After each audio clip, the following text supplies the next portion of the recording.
When my daughter-in-law Jessica called me an outdated relic who needs to stay in her lane, she was standing in the marble foyer of the $1.2 million Victorian mansion that I had secretly gifted to my son David 2 years earlier, a house that Jessica believed they owned outright, but that I could legally reclaim with a single phone call.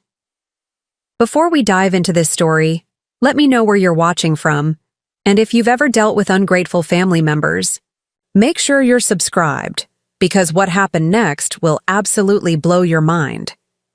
Here's what Jessica Martinez Walsh didn't know when she decided to humiliate a 70-year-old woman in front of her own grandchildren during what was supposed to be a peaceful Sunday dinner.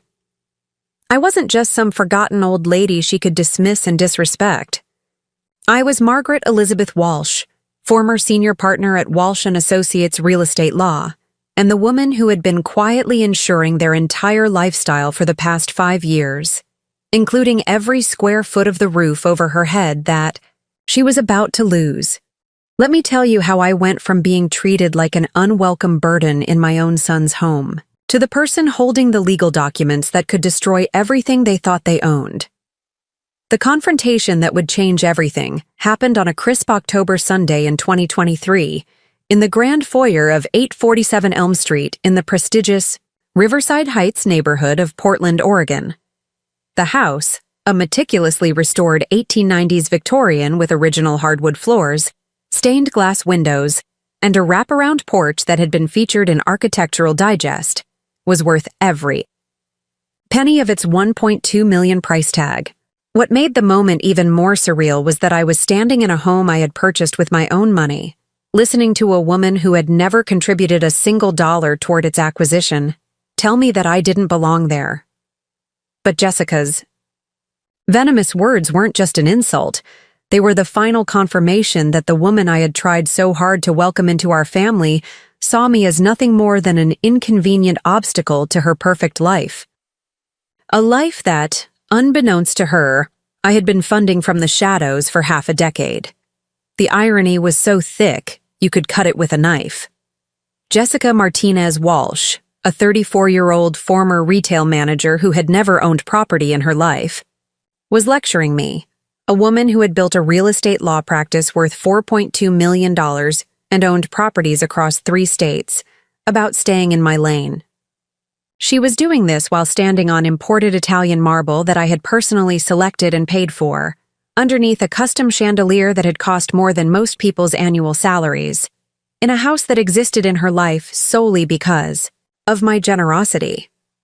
What made the situation even more devastating was the presence of my grandchildren during this verbal assault. 8-year-old Tommy Walsh, my son David's eldest, stood frozen by the grand staircase, his bright blue eyes wide with confusion as he watched his mother scream at his grandmother. His 6-year-old sister Lucy had tears streaming down her face as she clutched her favorite stuffed elephant, clearly traumatized by the violent anger in her mother's voice. These children, whom I adored more than life itself, were being forced to witness their grandmother being treated like garbage in what they believed was their family home. But they had no idea that the home they were living in, the bedrooms where they slept safely each night, the backyard playground where I had installed a custom swing set worth $15,000, the heated pool where we had spent countless summer afternoons, all of it existed because their supposedly powerless grandmother had made it possible. Jessica's attack hadn't come out of nowhere. It was the culmination of months of escalating disrespect and calculated cruelty that had been building since my beloved husband Richard's death 18 months earlier. Richard Walsh had been my law partner, my best friend, and the love of my life for 43 years. When pancreatic cancer took him in March 2022, I lost not just my husband, but my anchor, my daily companion, and the person who had always stood as a buffer between me and the more difficult aspects of family dynamics. Richard had always been better at handling Jessica's passive-aggressive comments and manipulative behavior. He had a way of deflecting her barbs with humor and redirecting conversations before they became confrontational. Maggie, he used to say, using the nickname only he was allowed to use. Some people show love differently. Jessica shows love by trying to control everything around her. We just have to be patient and consistent. But patience and consistency hadn't worked. If anything, Jessica had interpreted my continued kindness after Richard's death as weakness, and she had begun testing boundaries in ways that became increasingly brazen and hurtful. The Sunday confrontation had started innocuously enough. I had arrived at David and Jessica's house, though thinking of it as their house now felt like a cruel joke, at 2 p.m. for our traditional family dinner. This weekly gathering had been a cornerstone of our family life for over a decade, a time when 3 generations came together to maintain connections and create memories. I always brought something special: homemade cookies for the children, a bottle of wine from Richard's carefully curated collection, or flowers from my garden that I thought would brighten their dining room. That particular Sunday, I had brought a beautiful pot roast that had been slow cooking since dawn, along with my grandmother's famous dinner rolls and an apple pie made from fruit I had picked myself at a local orchard. I was excited to share the meal with my family and to hear about Tommy's recent soccer games and Lucy's progress in her piano lessons. David met me at the front door with a hug that felt slightly strained. My son, now 42 years old and a successful architect at a prominent Portland firm, had inherited his father's tall frame and thoughtful demeanor, but lately he seemed perpetually exhausted and stressed. The easy smile that had defined his personality since childhood appeared less frequently, and I had noticed that he often seemed to be walking on eggshells around his own wife. "Hi, Mom," he said, taking the heavy pot from my hands. "Everything smells amazing, as always. Jessica's in the kitchen finishing up the salad." I followed David through the grand foyer, past the living room with its restored Victorian moldings and the custom built-in bookcases I had commissioned from a local craftsman, and into the gourmet kitchen that had been completely renovated with top-of-the-line appliances and handcrafted cabinetry. The kitchen renovation alone had cost $85,000, every penny of which had come from my accounts, though Jessica had spent months researching and selecting every detail as if she were spending her own money. Jessica looked up from the marble island, where she was assembling what appeared to be a simple green salad, nothing that required the level of concentration her furrowed brow suggested. At 34, Jessica remained conventionally attractive in the way that required constant maintenance. Perfectly highlighted blonde hair, flawless makeup even for casual family dinners, and a wardrobe that seemed to consist entirely of expensive athleisure, wear that showcased her dedication to boutique fitness classes. "Margaret," she said without smiling, using my formal name despite years of my encouraging her to call me Mom, or at least Maggie. "I hope you didn't go overboard with the cooking again. We're trying to teach the children about moderation and healthy eating habits." The criticism stung, as it was intended to. Jessica had a talent for finding ways to diminish my contributions, while positioning herself as the superior parent and household manager. My pot roast, made with lean beef and fresh vegetables, was hardly an indulgent meal, but Jessica had a way of framing my cooking as somehow harmful or excessive. "It's just a family dinner, Jessica," I replied mildly, determined not to let her negativity spoil the afternoon. "The children always enjoy when we have a special meal together." "The children enjoy a lot of things that aren't necessarily good. For them," Jessica said, her tone sharp enough to cut glass. "Part of being a responsible parent is setting boundaries and teaching discipline, not just giving them whatever makes them happy in the moment."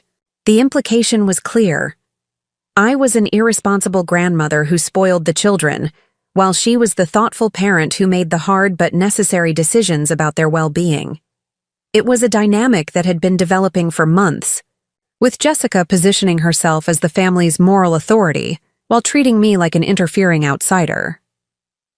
David, who had been unpacking my contributions to dinner, looked up with obvious discomfort. "Jess, Mom's just trying to do something nice for the family. Maybe we could save the parenting philosophy discussion for later?" Jessica's eyes flashed with anger at what she clearly interpreted as David taking my side against her. "I think it's Interesting that your mother's feelings matter more to you than your children's health and development. But I suppose that's been the dynamic in this family for a long time. Your mother, not Mom or even Margaret, but your mother, as if I were some external threat to their family unit rather than David's parent and the children's grandmother. The language was deliberate and designed to create distance and otherness. Before David could respond, Tommy and Lucy came bounding into the kitchen, their faces lighting up when they saw me. "Grandma Maggie!" Lucy squealed, throwing her arms around my waist with the uncomplicated affection that only young children can provide. "Did you bring us anything special?" "I might have something for you after dinner," I said, hugging her tight and breathing in the strawberry scent of her shampoo. "But first, tell me about your week. How was school?" As the children chattered, excitedly about their classes, their friends, and their upcoming Halloween costumes, I noticed Jessica watching our interaction with what could only be described as resentment. For reasons I couldn't fully understand, my relationship with Tommy and Lucy seemed to irritate her, as if their affection for me somehow diminished her role in their lives. The dinner itself proceeded with the kind of forced civility that had become our family's default mode. David attempted to maintain conversation about neutral topics, work projects, neighborhood news, upcoming holidays, while Jessica offered minimal participation, and I tried to engage the children without appearing to undermine their mother's authority. But the tension was building throughout the meal, fueled by small comments and subtle digs that Jessica delivered with surgical precision. When Tommy asked for a second helping of my pot roast, Jessica commented that he needed to learn portion control. When Lucy complimented my dinner rolls, Jessica mentioned that refined carbs weren't part of their usual meal planning. When I offered to help clean up, Jessica insisted that they had a specific system that worked better when outside people didn't interfere. Outside people. I was being categorized as an outsider in a home that I owned, serving food that I had prepared to grandchildren I had helped raise since birth. The breaking point came when Lucy, who had been quieter than usual throughout dinner, suddenly burst into tears over what seemed like nothing. David had simply asked her to finish her vegetables before leaving the table. "What's wrong, sweetheart?" I asked, reaching over to comfort her. "Don't coddle her," Jessica snapped. "Lucy needs to learn that crying doesn't get her out of responsibilities. This is exactly the kind of enabling behavior that creates problems." I felt my temper flare, but kept my voice calm. "She's 6 years old, Jessica. Sometimes children just need comfort and understanding." "She's 6 years old and perfectly capable of managing her emotions without having every adult in the room rush to rescue her from basic expectations," Jessica shot back. "But I guess some people think that being a grandparent means you get to undermine the actual parents and confuse the children about boundaries." Some people. The phrase hung in the air like a challenge. David looked mortified. Tommy had stopped eating entirely, and Lucy's tears were flowing harder now, though whether from the original issue or the tension filling the room was unclear. "I think we're all a little tired," David said desperately. "Maybe we should—" "No, David," Jessica interrupted, her voice rising. "I think it's time we had an honest conversation about some issues that have been building up in this family." She stood up from the dining table and walked into the foyer, clearly expecting the rest of us to follow.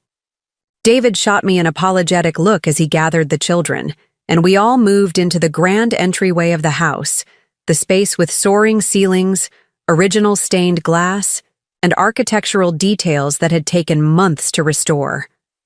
"Margaret," Jessica began, her voice taking on the tone of someone delivering a prepared speech, "I think we need to establish some clearer boundaries about your role in our family and our household." Our household. The possessive language was breathtaking in its audacity. "I appreciate that you want to be involved with the children," she continued. "But David and I are their parents, and we need to make decisions about their upbringing without constant interference and second-guessing from people who aren't part of the daily realities of raising them. People who aren't part of the daily realities. I had been babysitting Tommy and Lucy since they were infants. I had been the one David called when they needed emergency childcare, when the children were sick and Jessica couldn't miss work, when they wanted to take a weekend trip and needed someone trustworthy to watch the kids. I had been part of their daily realities since before Jessica had even been pregnant. Jessica, I said carefully, I've never tried to undermine your parenting. I love those children, and I just want to be a supportive grandmother. Supportive would be respecting our decisions and following our lead instead of constantly providing alternative opinions and confusing the children about expectations. Jessica replied. Tommy and Lucy need consistency, not mixed messages from adults who think they know better than their actual parents. Adults who think they know better. The disrespect was becoming more blatant with each sentence. David finally found his voice. Jess, I think you're being unfair. Mom has always been respectful of our parenting choices. Has she? Jessica whirled on her husband. Because from where I stand, it looks like every time I try to set a boundary or establish a rule, your mother is right there offering comfort and alternative approaches that make me look like the bad guy to my own children. My own children.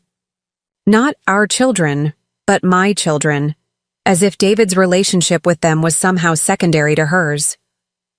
That's not what I'm doing, I said, feeling my composure starting to crack.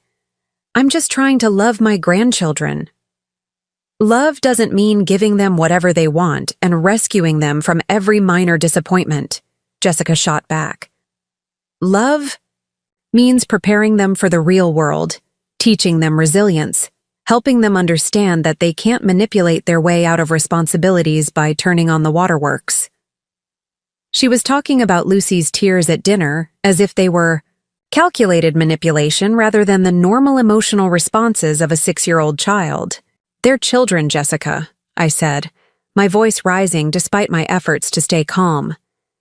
They're supposed to be able to express their feelings and receive comfort from the adults who love them. They're my children, Jessica said, her voice becoming shrill. And I will decide what kind of comfort and support they receive. I don't need parenting advice from someone whose own child— She stopped abruptly, but the implication was clear. Someone whose own child. She was about to criticize my parenting of David, suggesting that any problems in his life were the result of my failures as a mother. The attack was becoming personal in ways that crossed every line of decency and respect. That's when she delivered the words that would change everything. You know what, Margaret? I think the real problem here is that you can't accept that your time as the central figure in this family is over. You're an outdated relic who needs to stay in her lane and let the people who actually live in this house make decisions about how this house is run. An outdated relic who needs to stay in her lane. The words hit me like a physical blow. I stood there in the foyer of the house I owned, looking at the stained glass windows I had restored, surrounded by the architectural details I had lovingly preserved, listening to a woman who had never owned so much as a studio apartment tell me that I needed to stay in my lane. This house. The house that Jessica was claiming as hers. The house where she was telling me I didn't belong. The house that existed in her life solely because of my generosity. Generosity that she was now using as a platform to humiliate and belittle me in front of my own family. The silence that followed her words was deafening. Tommy and Lucy stood frozen by the staircase, clearly understanding that something terrible had just happened, even if they couldn't fully comprehend the adult dynamics at play. David's face had gone pale, and he looked like he was about to be sick. Jessica, he said quietly, that was completely out of line. Was it? She snapped. Because I'm tired of pretending that this dynamic is healthy for anyone, especially the children. They need to understand family hierarchy and respect boundaries, not watch their grandmother constantly challenge their mother's authority. Family hierarchy, respect boundaries. She was using therapeutic language to justify cruelty, wrapping abuse in the language of healthy family dynamics. As I stood there, absorbing the full impact of what had just happened, I realized that this moment was the culmination of years of careful manipulation and systematic disrespect. Jessica hadn't just lost her temper, she had revealed exactly how she viewed me and my place in this family. I wasn't a beloved grandmother or a respected family elder. I was an obstacle to be managed, a relic to be tolerated until I could be fully marginalized. But what Jessica didn't know, as she stood there in her righteous anger, was that the outdated relic she was dismissing had legal documents in her home office that could strip away everything Jessica thought she owned. The house, the lifestyle, the financial security she took for granted. All of it could disappear with a single phone call to my attorney. More importantly, I realized that this moment wasn't just about Jessica's disrespect. It was about a pattern of exploitation that had been hidden under the guise of family love and generosity. For 5 years, I had been funding a lifestyle that enabled Jessica to treat me as disposable while enjoying the fruits of my labor and sacrifice. As I looked around the foyer, at the crown molding I had insisted be restored to original specifications, at the custom millwork that had required finding craftsmen who specialized in Victorian-era techniques, at the imported tile that had taken 6 months to source and install, I felt something shift inside me that was more powerful than hurt or anger. I felt clarity. The woman who thought she could dismiss me as an outdated relic was about to learn exactly what this particular relic was capable of, and the lesson was going to cost her everything she thought she owned. But first, I needed to get out of that house before I said something that would tip my hand. The strategic response I was already planning would require careful preparation and legal precision. Jessica had just made the biggest mistake of her entitled life, but she wouldn't understand the consequences until it was far too late to apologize.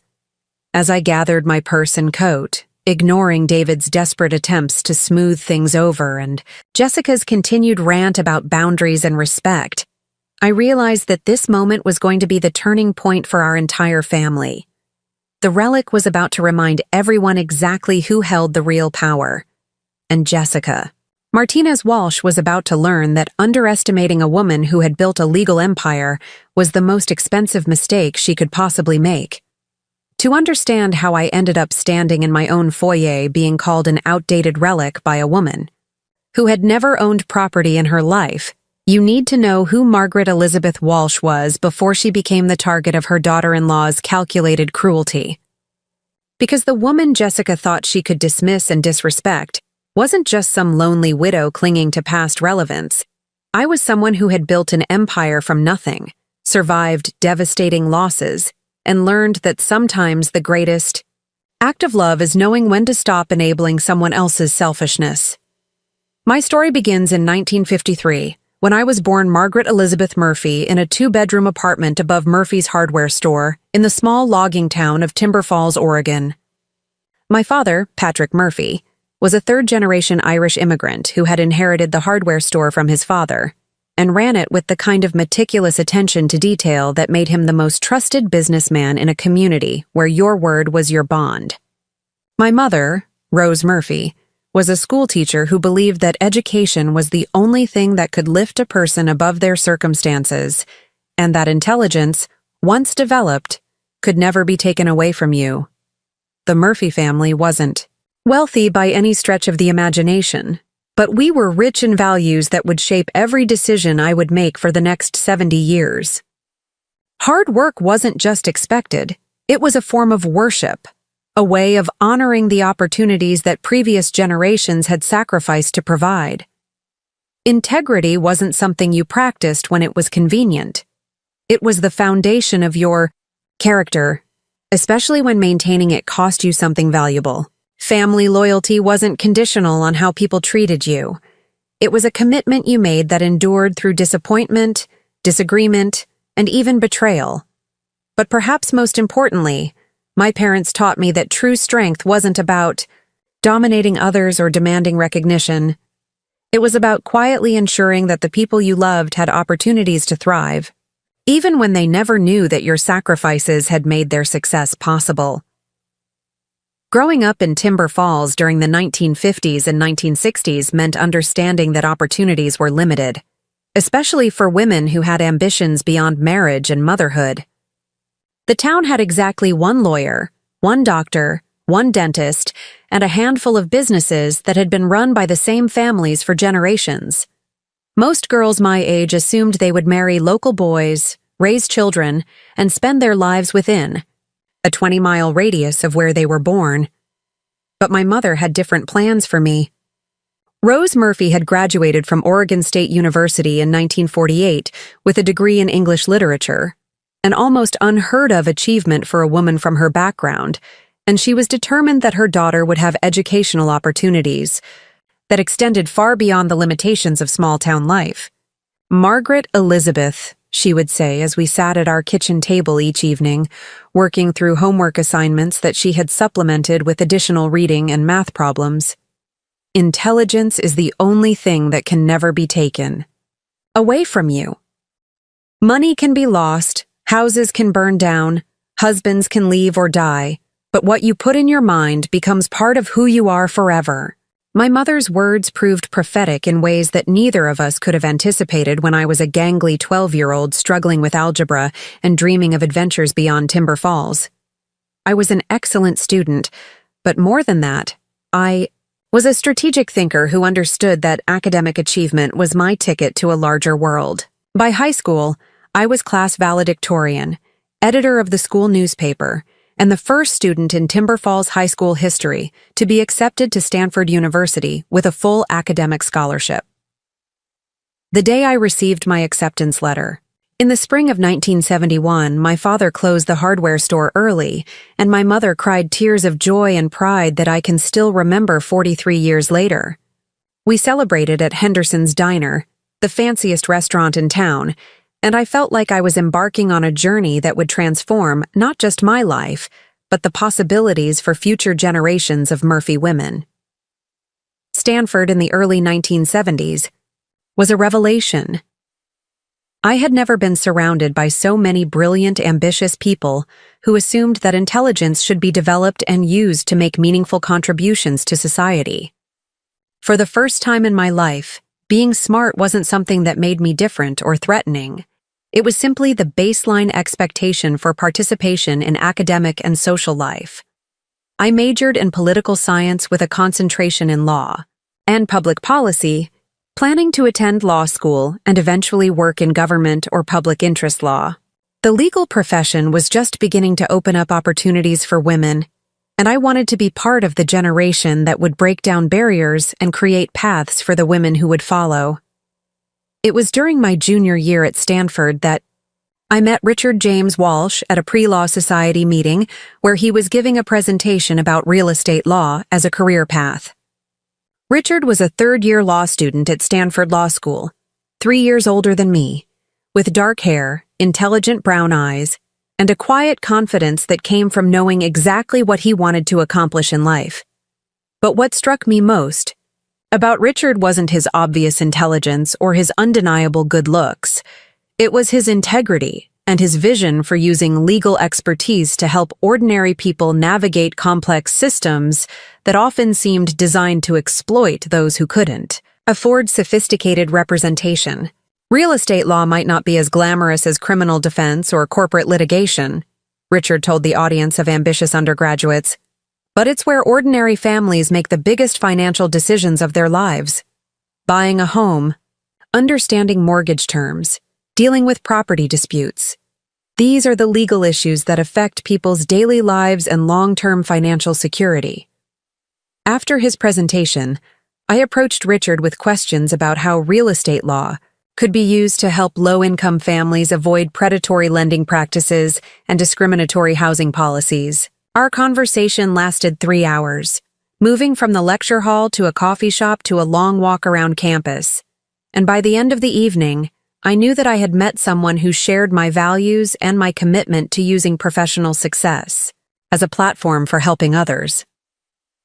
Richard and I began dating seriously during my senior year, and by the time I graduated from Stanford in 1975, we had already begun planning a future together that would combine our professional ambitions with our shared commitment to building a family based on love, integrity, and service to others. We were married in the summer of 1976 in a ceremony at St. Mary's Catholic Church in Timber Falls, with a reception at the community center that brought together Richard's sophisticated San Francisco family and my working-class Oregon relatives.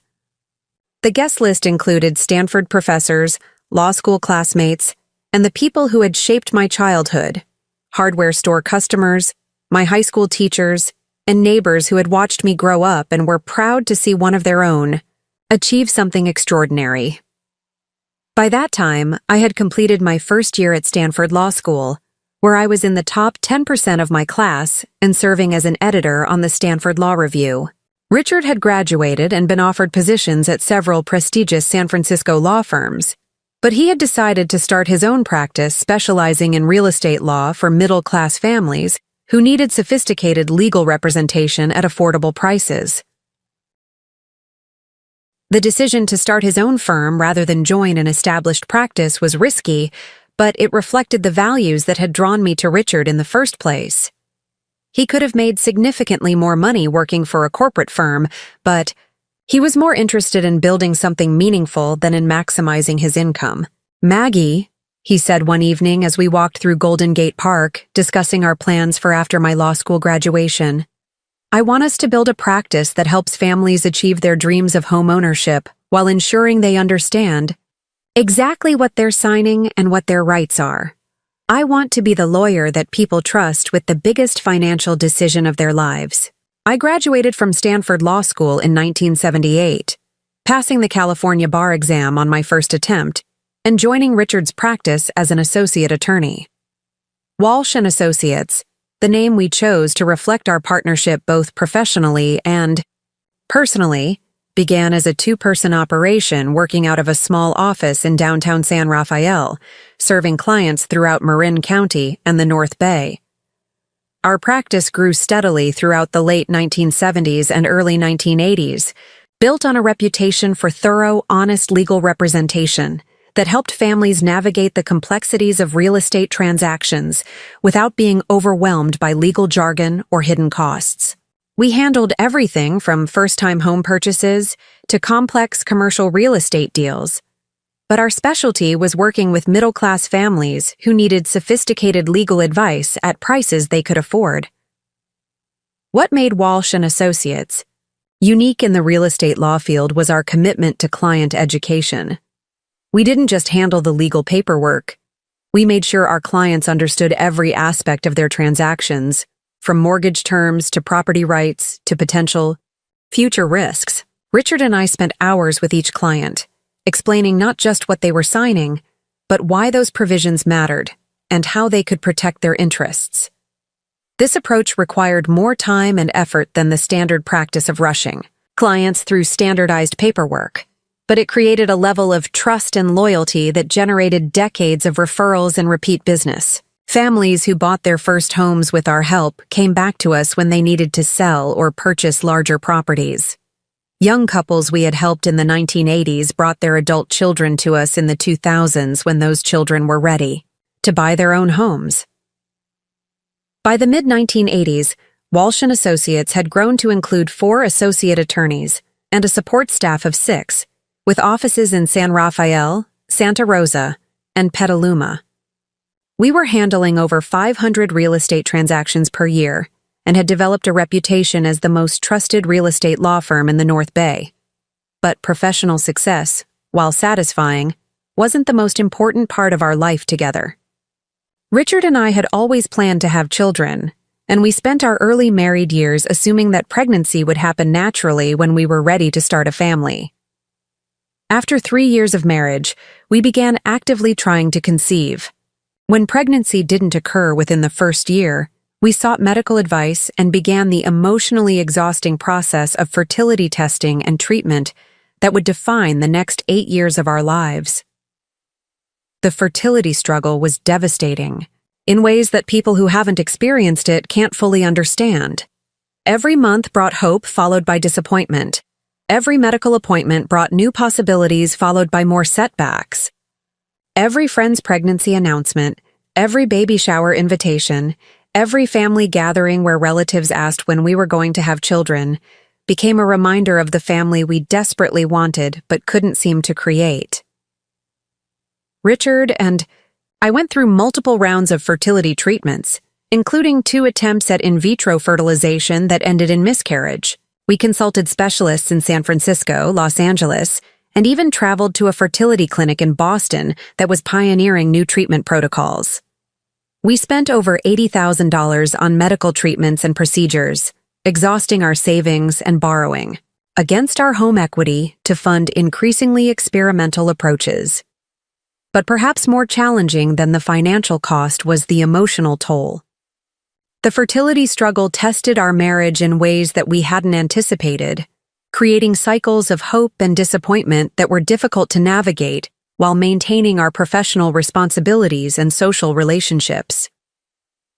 There were moments when I wondered if we should accept that biological parenthood wasn't meant to be part of our story and focus on adoption or other ways of building a family. There were other moments when Richard wondered if we were being selfish and pursuing parenthood so aggressively when we already had a fulfilling marriage and successful careers. But we persevered, partly because we couldn't imagine our lives without children, and partly because we had built our entire future around the assumption that we would be parents. The practice we were building, the financial security we were creating, the values we were developing, all of it was oriented toward providing a foundation for the family we intended to raise.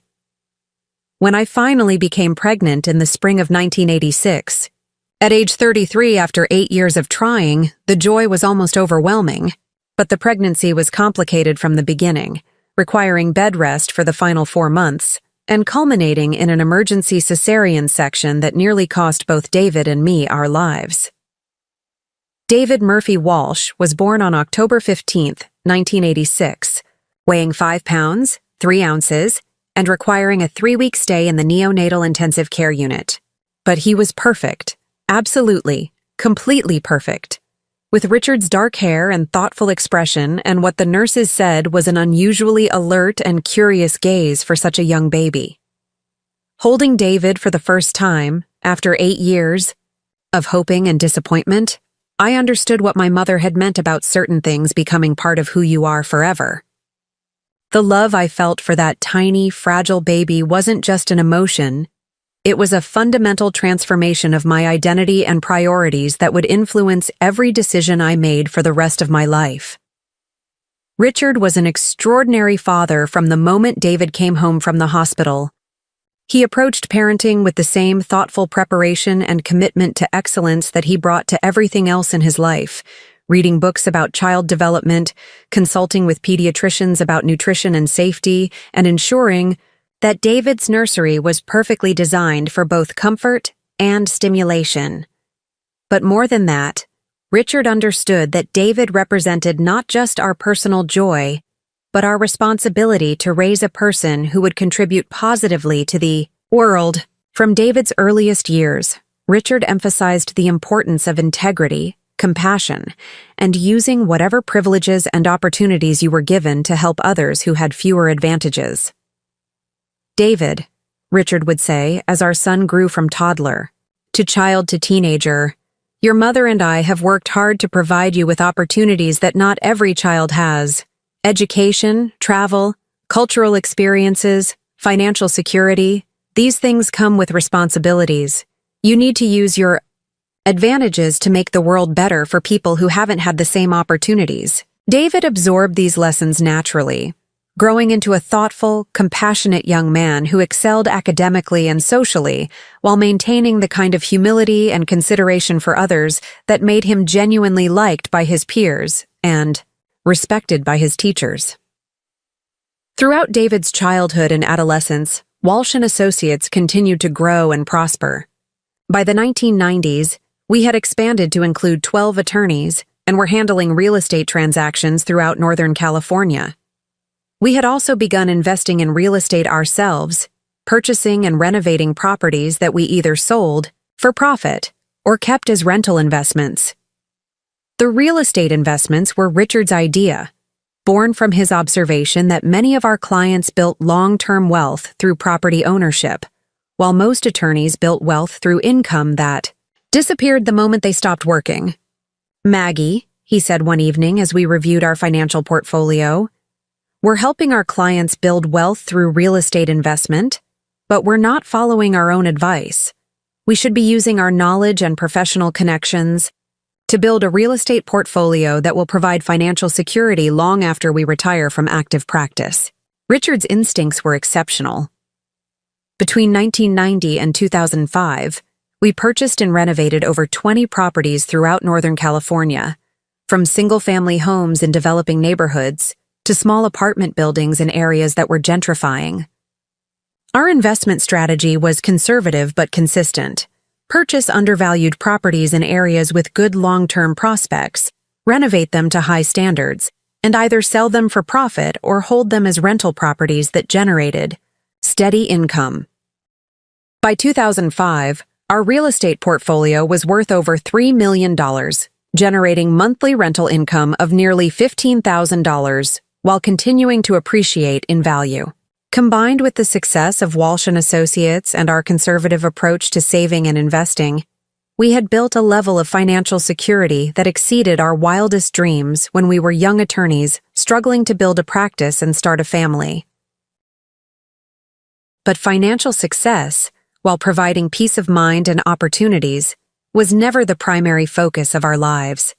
Our greatest joy was watching David grow into the kind of man who would make us proud, not because of his achievements, but because of his character.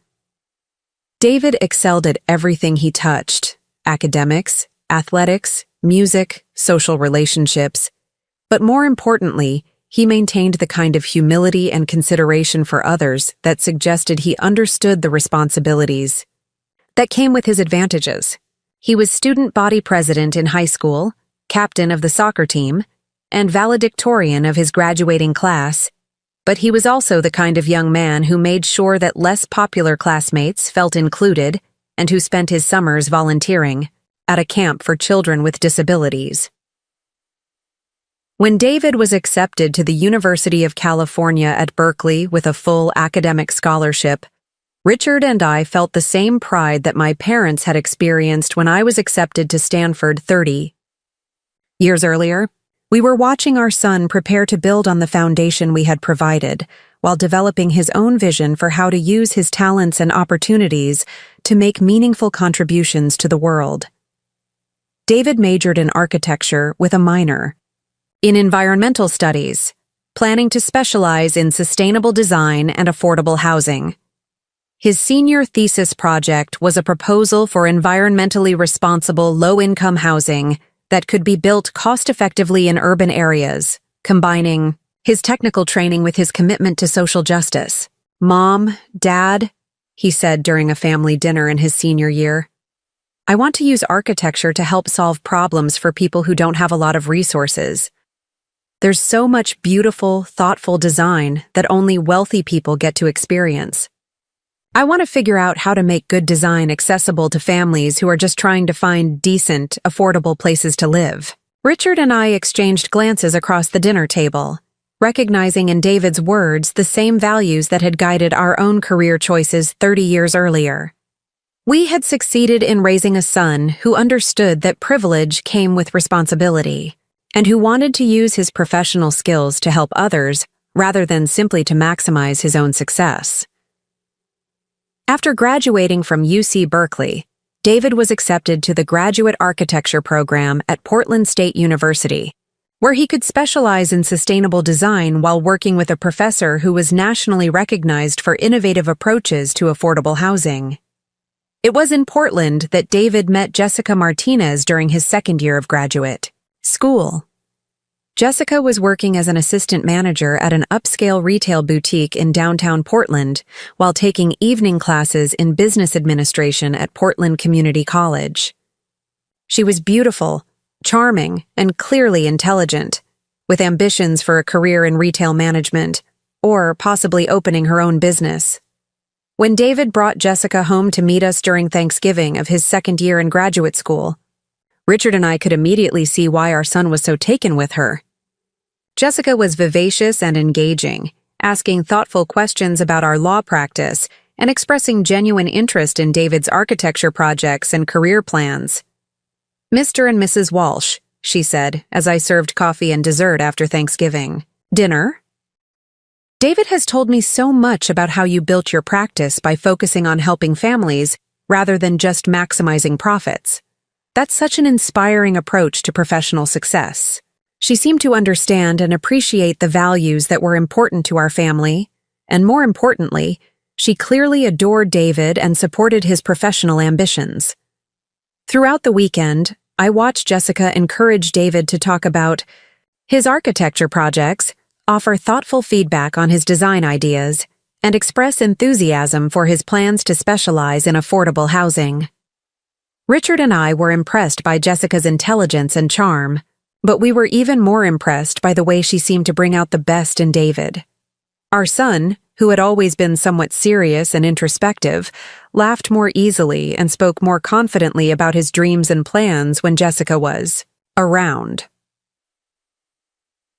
When David called 6 months later to tell us that he and Jessica were engaged, Richard and I were genuinely happy for them. They seemed like a couple who shared values and ambitions, who supported each other's goals, and who were building a relationship based on mutual respect and affection. The wedding, held in Portland in the summer of 2009, was a beautiful celebration that brought together David's academic friends, Jessica's family from Los Angeles, and our extended network of legal and business colleagues. Jessica looked radiant in her wedding dress. David was clearly ecstatic, and the ceremony reflected their shared commitment to building a life together based on love, integrity, and service to others. Richard and I contributed $50,000 toward the wedding expenses, and we also gave David and Jessica a down payment of $100,000 toward their first home as a wedding gift. We wanted to help them start their marriage with financial security and the kind of stable foundation that would allow them to focus on their careers and relationship without the stress of overwhelming financial obligations. The first few years of David and Jessica's marriage seemed idyllic. David joined a respected architecture firm in Portland that specialized in sustainable design and community development projects.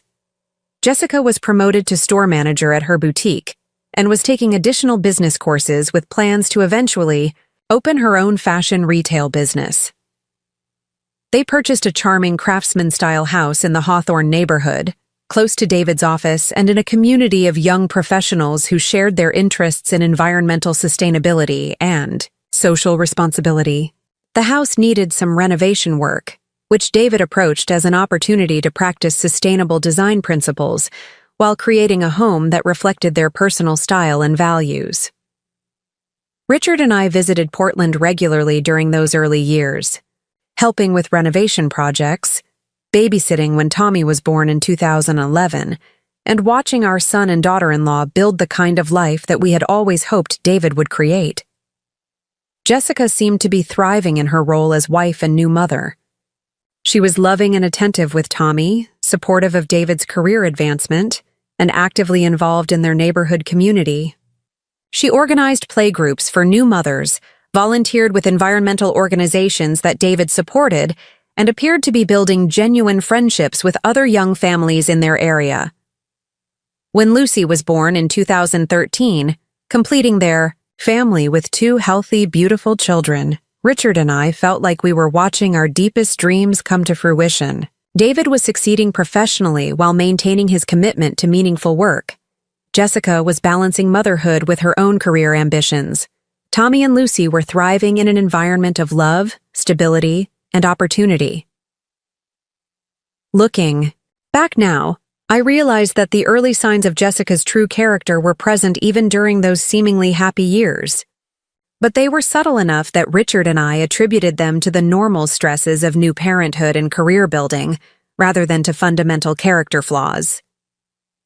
Jessica had always been somewhat materialistic, but during the early years of their marriage, her focus on designer clothes, expensive home furnishings, and luxury experiences seemed like harmless preferences rather than compulsive needs. David's income as a junior architect was modest, but Jessica's retail management position provided additional income, and they seemed to be managing their finances responsibly. But gradually, I began to notice that Jessica's lifestyle expectations were expanding faster than their income. The modest craftsman house that had seemed perfect for a young family was suddenly inadequate, too small, in an insufficiently prestigious neighborhood, lacking the kind of architectural details that would impress Jessica's increasingly affluent social circle. Jessica began making comments about friends who had moved to larger homes in more expensive neighborhoods, about the private schools that successful families chose for their children, about the vacation destinations and cultural activities that were standard among Portland's professional class. "David," I heard her say during one of our visits, "I just think we need to be strategic about building the kind of life that will provide opportunities for Tommy and Lucy. The neighborhood we're in now is fine for a starter home, but we want the children to grow up with advantages and connections that will serve them well as they get older." The language was careful and reasonable, framed in terms of providing opportunities for the children rather than satisfying Jessica's personal ambitions. But I recognized the underlying message. The life that David's income could provide wasn't sufficient for Jessica's vision of what their family deserved. When Richard was diagnosed with pancreatic cancer in January 2020, everything in our family's life shifted into crisis mode. The diagnosis was devastating. Pancreatic cancer has one of the worst prognosis rates of any cancer, and Richard's case was already advanced when it was discovered during what was supposed to be a routine physical examination. The 2 years between Richard's diagnosis and his death in March 2022 were a blur of medical appointments, treatments, hospitalizations, and the gradual realization that we were fighting a battle we were unlikely to win. Richard faced his illness with the same courage and grace that had characterized every other challenge in his life, but watching cancer slowly destroy the man I had loved for over 40 years was the most difficult experience of my life. During Richard's illness, David and Jessica were supportive in ways that meant everything to us. They visited regularly, helped coordinate medical appointments, and ensured that Tommy and Lucy could spend time with their grandfather despite the challenges of his treatment schedule. Jessica, in particular, seemed to understand the gravity of the situation and made genuine efforts to help however she could. When Richard died in March 2022, I thought I had lost the most important relationship of my life. But what I didn't anticipate was how much Richard's death would change the dynamics of my relationship with David and Jessica. Within months of Richard's funeral, I began to notice subtle changes in how Jessica treated me. The warm, supportive interactions during Richard's illness were replaced by interactions that felt more distant and transactional. Phone calls became less frequent and more superficial. Invitations to family gatherings became less common and more conditional. Most concerning of all, I began to feel like Jessica was actively working to limit my time with Tommy and Lucy, using scheduling conflicts and parenting decisions to reduce my involvement in their daily lives. But I attributed these changes to grief and adjustment rather than to any deliberate strategy on Jessica's part. Losing Richard had left me emotionally vulnerable and uncertain about my place in the world. I assumed that the changes I was observing in family relationships were temporary difficulties that would resolve themselves as we all adjusted to our new reality. What I didn't understand was that Richard's death had fundamentally altered the power dynamics in our family, removing the person who had always served as a buffer between Jessica's more difficult personality traits and my increasingly vulnerable position as an elderly widow. The woman who would eventually call me an outdated relic was already calculating how to exploit my grief and isolation for her own benefit. But she had made one crucial miscalculation. She assumed that a 70-year-old widow would be easy to manipulate and control. She was about to discover exactly how wrong that assumption was. The Margaret Walsh who had built a real estate empire from nothing, who had survived infertility and loss, who had raised a son with integrity and compassion, wasn't going to be dismissed or discarded by someone who had never earned a fraction of what she had achieved. The foundation of my character had been built over 70 years of challenges, successes, and hard-earned wisdom. Jessica Martinez Walsh was about to learn that attacking that foundation was the biggest mistake of her entitled life. Richard's death on March 18, 2022, didn't just end my 43-year marriage, it fundamentally altered every relationship in my life and created vulnerabilities that I didn't recognize until it was almost too late. The woman who had spent decades as half of a powerful partnership suddenly found herself navigating family dynamics, financial decisions, and social situations as a single person for the first time since she was 23 years old. What I didn't understand was how quickly grief and isolation could transform a position of strength into an opportunity for exploitation by people who were supposed to love and protect me.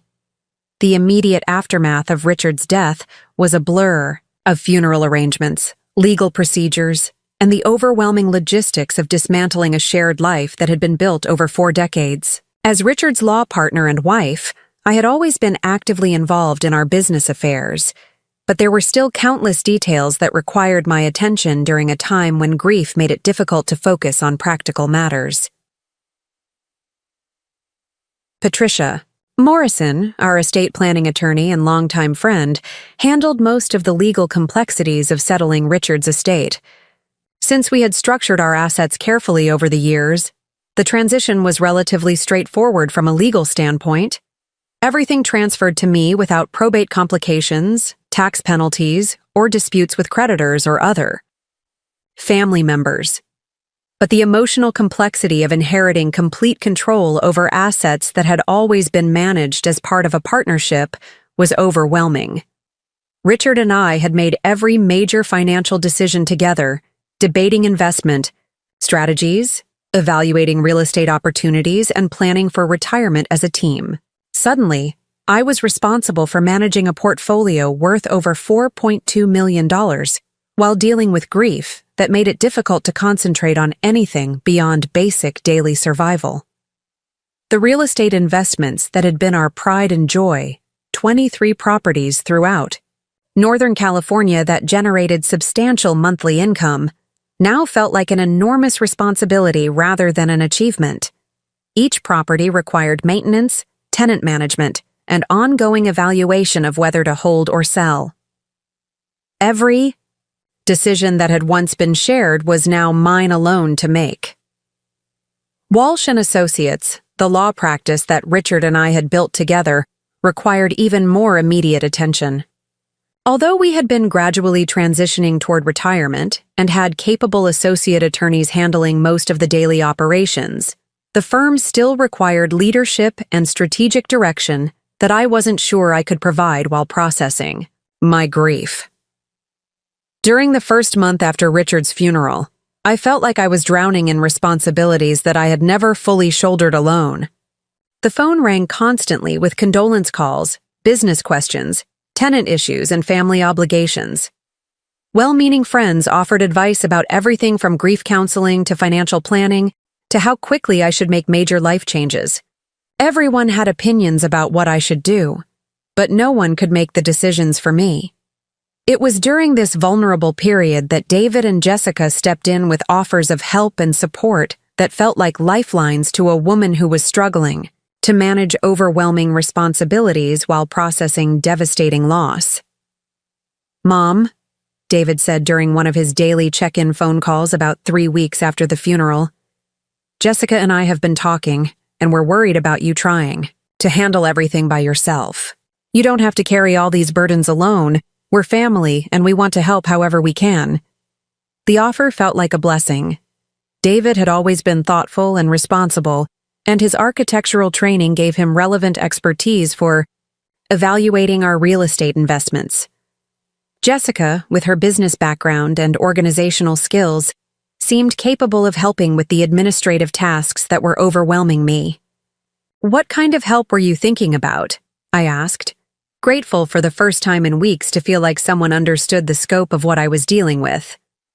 "Well," David said carefully, "Jessica has experience with business management and financial organization from her retail work. She could help you sort through Dad's paperwork, organize the property files, maybe even assist with some of the tenant communications that you're finding stressful. Jessica's voice came on the line.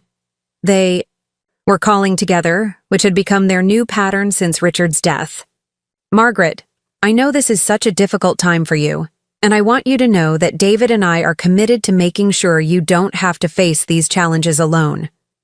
I've actually been doing some research about property management systems and organizational strategies that might help streamline some of the administrative work that's overwhelming you right now. The kindness in her voice, combined with the practical nature of her suggestions, made me feel genuinely grateful for their support. For the first time since Richard's death, I felt like I wasn't completely alone with responsibilities that felt too large for one person to handle.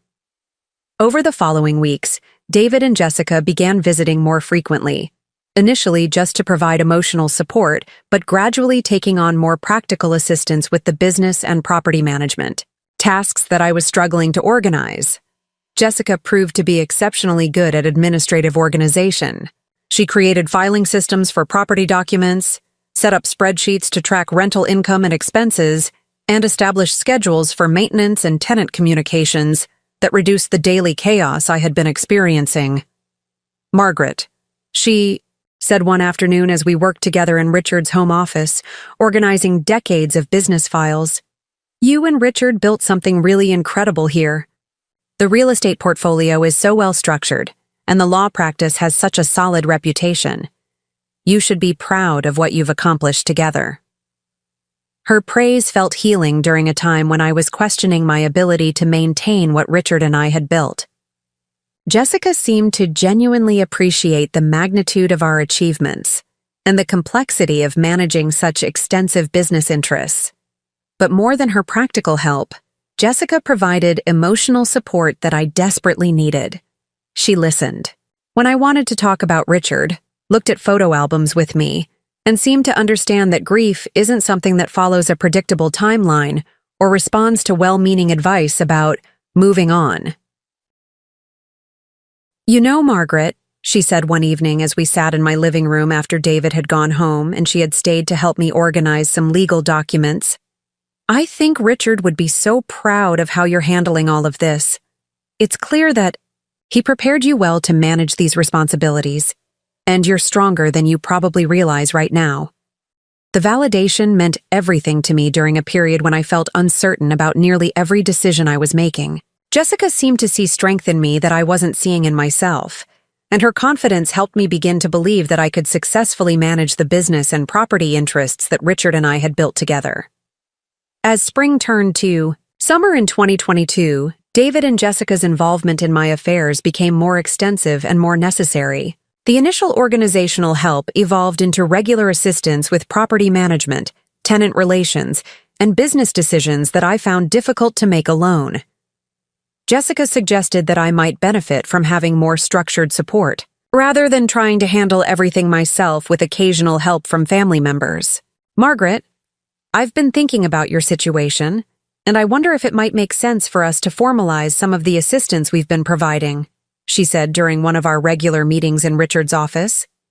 You're managing a significant portfolio of properties and business interests, and while you're certainly capable of handling everything yourself, you might find it less stressful to have consistent help with the day-to-day administrative tasks. The suggestion made practical sense.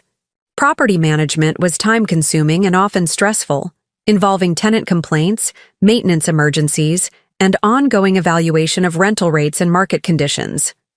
Having reliable assistance would free me to focus on the larger strategic decisions about the portfolio while ensuring that daily operations continued smoothly. What kind of formal arrangement were you thinking about? I asked. Well, David and I could establish a property management company that would handle all the administrative details for your real estate investments, Jessica explained. You would retain complete ownership and control over all the properties, but we would manage tenant relations, maintenance coordination, rent collection, and monthly financial reporting. It would be a professional arrangement that would provide you with reliable support while allowing us to help you maintain and grow the portfolio that you and Richard built. The proposal seemed reasonable and beneficial for everyone involved. I would receive professional property management services from people I trusted, while David and Jessica would earn income from providing those services. Most importantly, it would allow me to maintain our family's financial success while reducing the daily stress that had been overwhelming me since Richard's death. We agreed that David and Jessica would establish Walsh Property Management LLC, with a management fee of 8% of gross rental income, a rate that was competitive with other professional property management companies in the area. They would handle all aspects of day-to-day property operations while providing me with monthly financial reports and consulting with me on major decisions about renovations, tenant issues, or potential property sales. The arrangement worked well initially. David and Jessica proved to be competent property managers who maintained good relationships with tenants, coordinated necessary maintenance promptly, and provided detailed monthly reports that helped me understand the financial performance of each property. But more importantly, the arrangement provided emotional benefits that were even more valuable than the practical assistance. Having David and Jessica actively involved in managing the business interests that Richard and I had built together made me feel like our family legacy was being preserved and continued rather than simply maintained by a grieving widow who was struggling to keep everything from falling apart. During the summer and early fall of 2022, I began to feel like I was successfully navigating the transition from married partner to independent manager of significant business interests. The overwhelming grief was still present, but it was becoming more manageable as I developed new routines and support systems that allowed me to function effectively despite my loss. It was during this period of relative stability that Jessica first suggested I might want to consider relocating to be closer to family. "Margaret, I've been thinking about your living situation, and I wonder if you might be happier in Portland where you could see Tommy and Lucy more often," she said one afternoon as we reviewed the monthly property management reports. "The house in San Rafael is beautiful, but it's so large for one person, and you're 3 hours away from your grandchildren. Have you ever thought about finding a smaller place in Portland where you could be more involved in the children's daily lives?" The suggestion touched on something I had been thinking about, but hadn't fully articulated. The house that Richard and I had shared for over 20 years felt empty and lonely without him. Every room held memories that were both precious and painful, and the daily reminders of our shared life sometimes made the grief feel overwhelming rather than healing. More importantly, I missed having regular contact with Tommy and Lucy. During Richard's illness and the months after his death, my relationship with my grandchildren had become limited to phone calls and occasional visits that never felt long enough or frequent enough to maintain the close bond we had always shared. "I have thought about it," I admitted.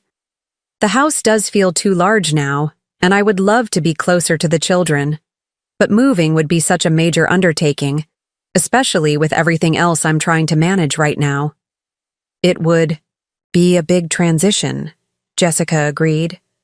"But David and I could help with all the logistics.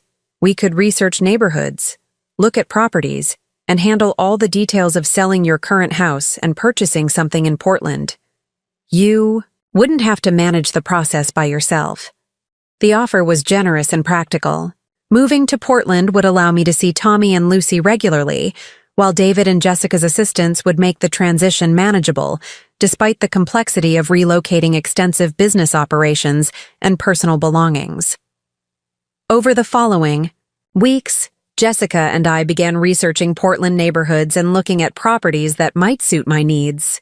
We visited condominiums in upscale neighborhoods, toured townhouses with low-maintenance landscaping, and explored retirement communities that offered social activities and support services for older residents. But every property we looked at felt like a compromise compared to the home that Richard and I had created together. The condominiums felt sterile and impersonal. The townhouses lacked the character and space that I was accustomed to. The retirement communities, while offering practical advantages, felt like giving up on independent living rather than transitioning to a new phase of life. "You know, Margaret," Jessica said after we had toured several properties that left me feeling uninspired, Maybe we're approaching this wrong. Instead of looking for the perfect existing property, maybe we should think about what would actually make you happy in Portland, and then find a way to create that environment. What do you mean? Well, you and Richard always loved historic architecture and beautiful design. David is an architect who specializes in renovation and restoration. Instead of settling for something that doesn't feel right, maybe we should look for a property with good bones that David could help you renovate into exactly what you want. The suggestion sparked my interest in a way that the ready-made properties hadn't. Richard and I had always enjoyed renovation projects, and the idea of creating something beautiful and personal in Portland felt more appealing than simply purchasing someone else's vision of appropriate housing for a woman my age. Do you think David would be interested in taking on a project like that? I asked. Are you kidding? David would love the opportunity to work on a historic renovation with you.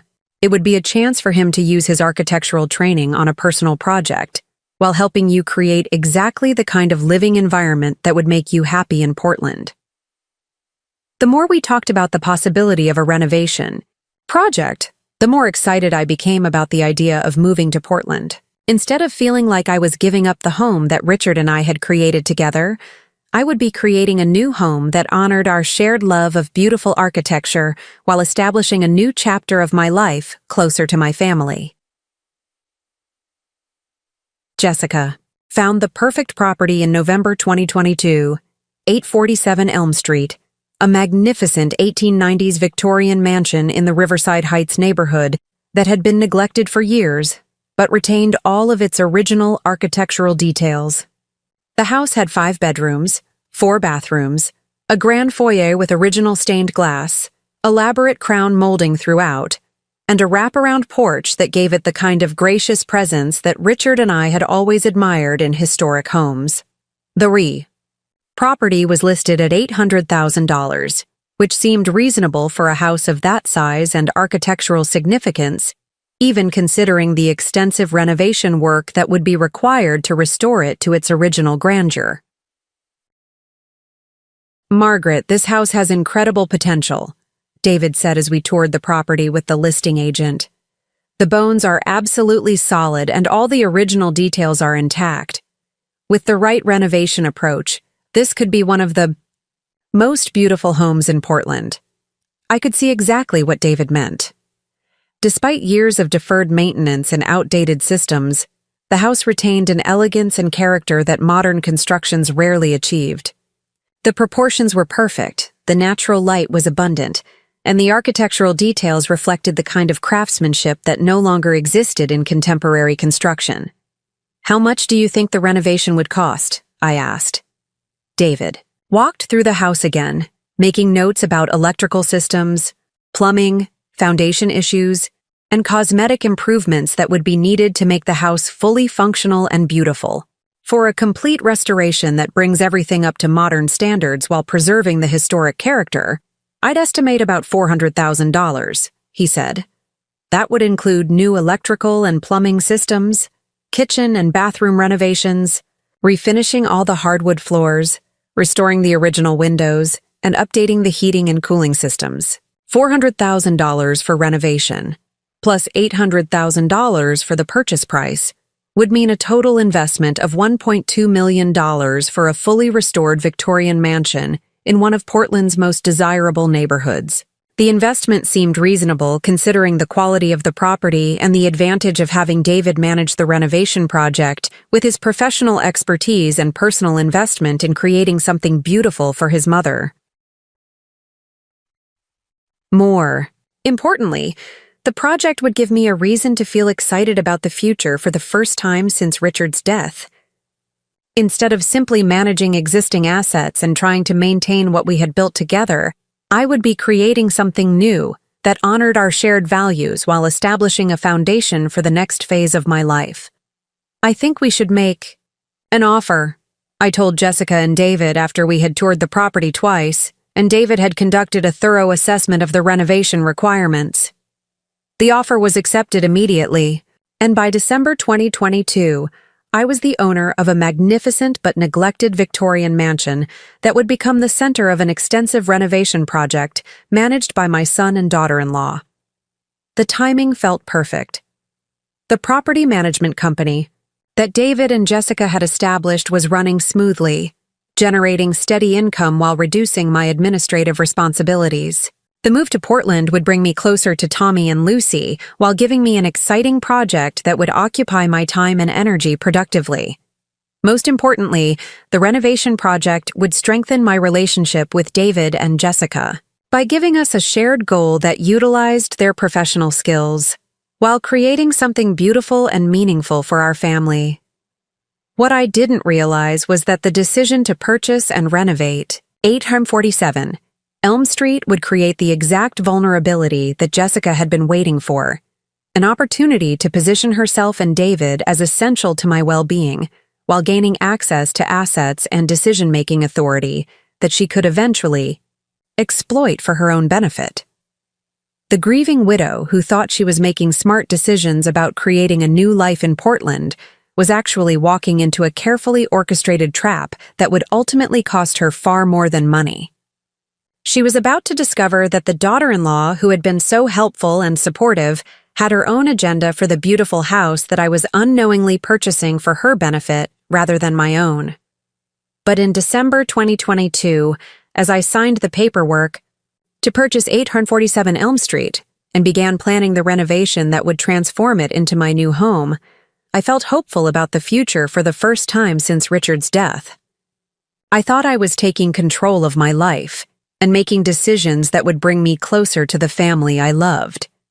I had no idea that I was actually funding my own systematic exclusion from that family while providing Jessica with the foundation for a lifestyle that she could never have afforded on her own. The house that I thought would bring us together would ultimately become the stage for the confrontation that would tear us apart. But Jessica had made one crucial miscalculation in her carefully orchestrated plan. She assumed that a grieving, 70-year-old widow would be easy to manipulate indefinitely, never suspecting that the woman she was exploiting had built a real estate empire through intelligence, strategic thinking, and an ability to recognize patterns of behavior that most people missed. The vulnerability that Jessica thought she could exploit forever was about to become the foundation for a lesson in consequences that would cost her everything she thought she had gained. The phone call that would change everything came on a rainy Thursday morning in March 2023, exactly 1 year after Richard's death.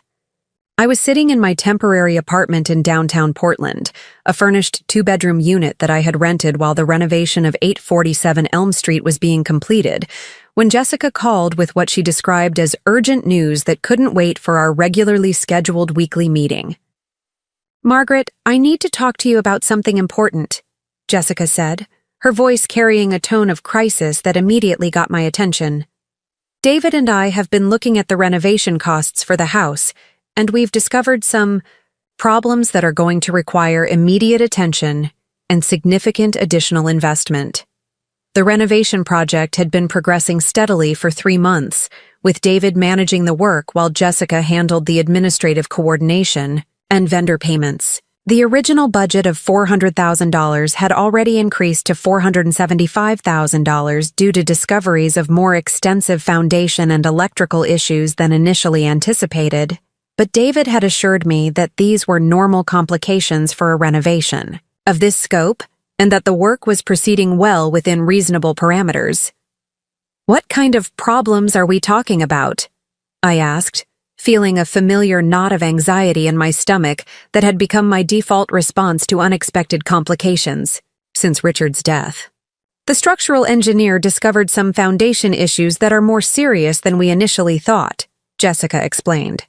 "There's also extensive water damage in the basement that's going to require complete replacement of the flooring system throughout the first floor. And the electrical system is going to need a complete overhaul. Apparently, the previous owners did some DIY work that isn't up to code and could be dangerous." Each problem she described sounded serious and expensive. Foundation repairs, structural work, and electrical systems weren't cosmetic issues that could be delayed or handled with less expensive alternatives.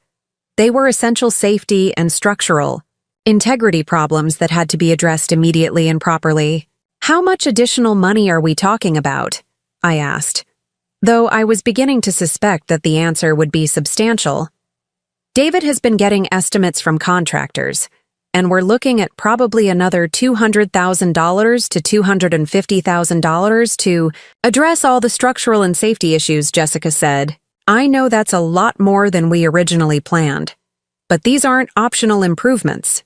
They're necessary repairs that have to be done before we can safely move forward with any of the cosmetic work."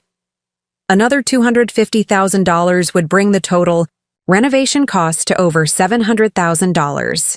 Combined with the $800,000 purchase price for a total investment of $1.5 million in a house that I had expected to cost $1.2 million. The additional expense was significant but not catastrophic given my overall financial resources, and Jessica was right that structural and safety issues couldn't be ignored or postponed. "Have you gotten second opinions on these estimates?" I asked. Sometimes contractors inflate prices when they know the client has significant financial resources. "David has been very careful about that," Jessica assured me. "He's gotten estimates from 3 different contractors for each type of work, and unfortunately, the prices are pretty consistent. These old houses can hide a lot of problems that only become apparent once you start serious renovation work." The explanation made sense. Historic renovation projects were notorious for uncovering hidden problems that required expensive solutions, and David's architectural training and professional reputation meant that he would be getting honest assessments from reputable contractors who wouldn't risk their relationship with him by providing inflated estimates. "When do these repairs need to be completed?" I asked. "The foundation work needs to start immediately," Jessica said. "The structural engineer says that some of the support beams are compromised, and we can't safely continue with other work until those issues are addressed. The contractors are available to start next week, but they need a commitment and partial payment to secure their schedule." The urgency created pressure to make a quick decision about a substantial financial commitment, but Jessica's explanation suggested that delaying the work could jeopardize the entire project and potentially create safety hazards. "How much money do they need up front?" I asked. "The contractors are asking for 50% payment to start the work, so we would need about $125,000 immediately to get the foundation and structural work underway," Jessica said.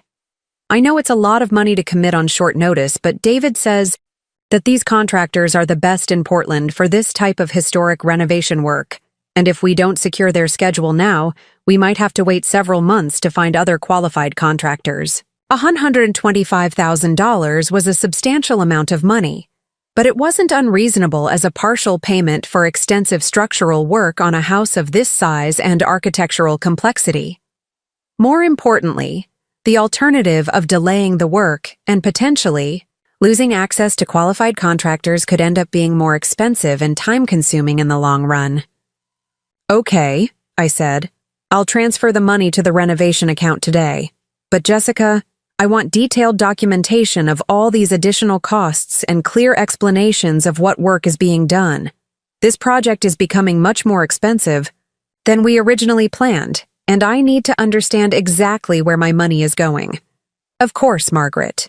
David and I completely understand your concern about the budget increases, and we'll make sure you have detailed documentation of every expense.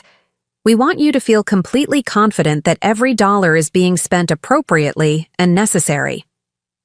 After hanging up the phone, I sat in my temporary apartment feeling overwhelmed by the financial and logistical complications that seemed to multiply with every phase of the renovation project. What had started as an exciting opportunity to create a beautiful new home had become a source of constant stress and unexpected expenses that were testing my confidence in the decision to move to Portland. But I reminded myself that renovation projects always involved unforeseen complications, and that David's professional expertise and Jessica's administrative skills were ensuring that problems were being identified and addressed properly rather than ignored or handled inadequately. I transferred $125,000 from my primary investment, account to the renovation account that David and Jessica had established for managing project expenses, and I tried to focus on the long-term vision of living in a beautifully restored Victorian mansion where I could be close to Tommy and Lucy while enjoying the architectural details and craftsmanship that Richard and I had always appreciated. But over the following weeks, I began to notice patterns in the renovation project that raised questions about whether the work was being managed as efficiently and cost-effectively as I had been led to believe. The first red flag came when I decided to visit the house unannounced, to see the progress on the foundation work that had supposedly required immediate attention and substantial upfront payment. I drove to 847 Elm Street on a Tuesday afternoon, expecting to find contractors working on structural repairs and foundation improvements. Instead, I found the house completely empty, with no signs of active construction work and no evidence that any structural repairs had been started.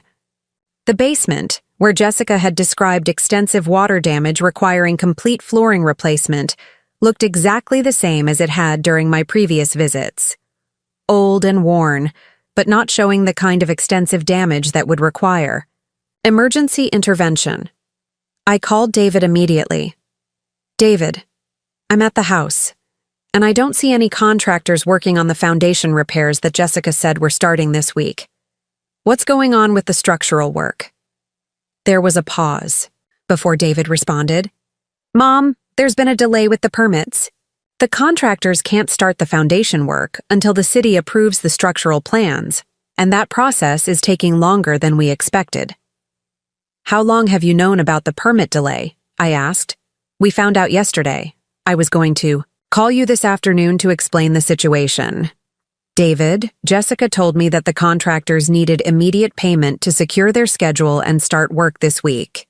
If you knew there were permit delays, why did you ask for $125,000 up front?" Another pause.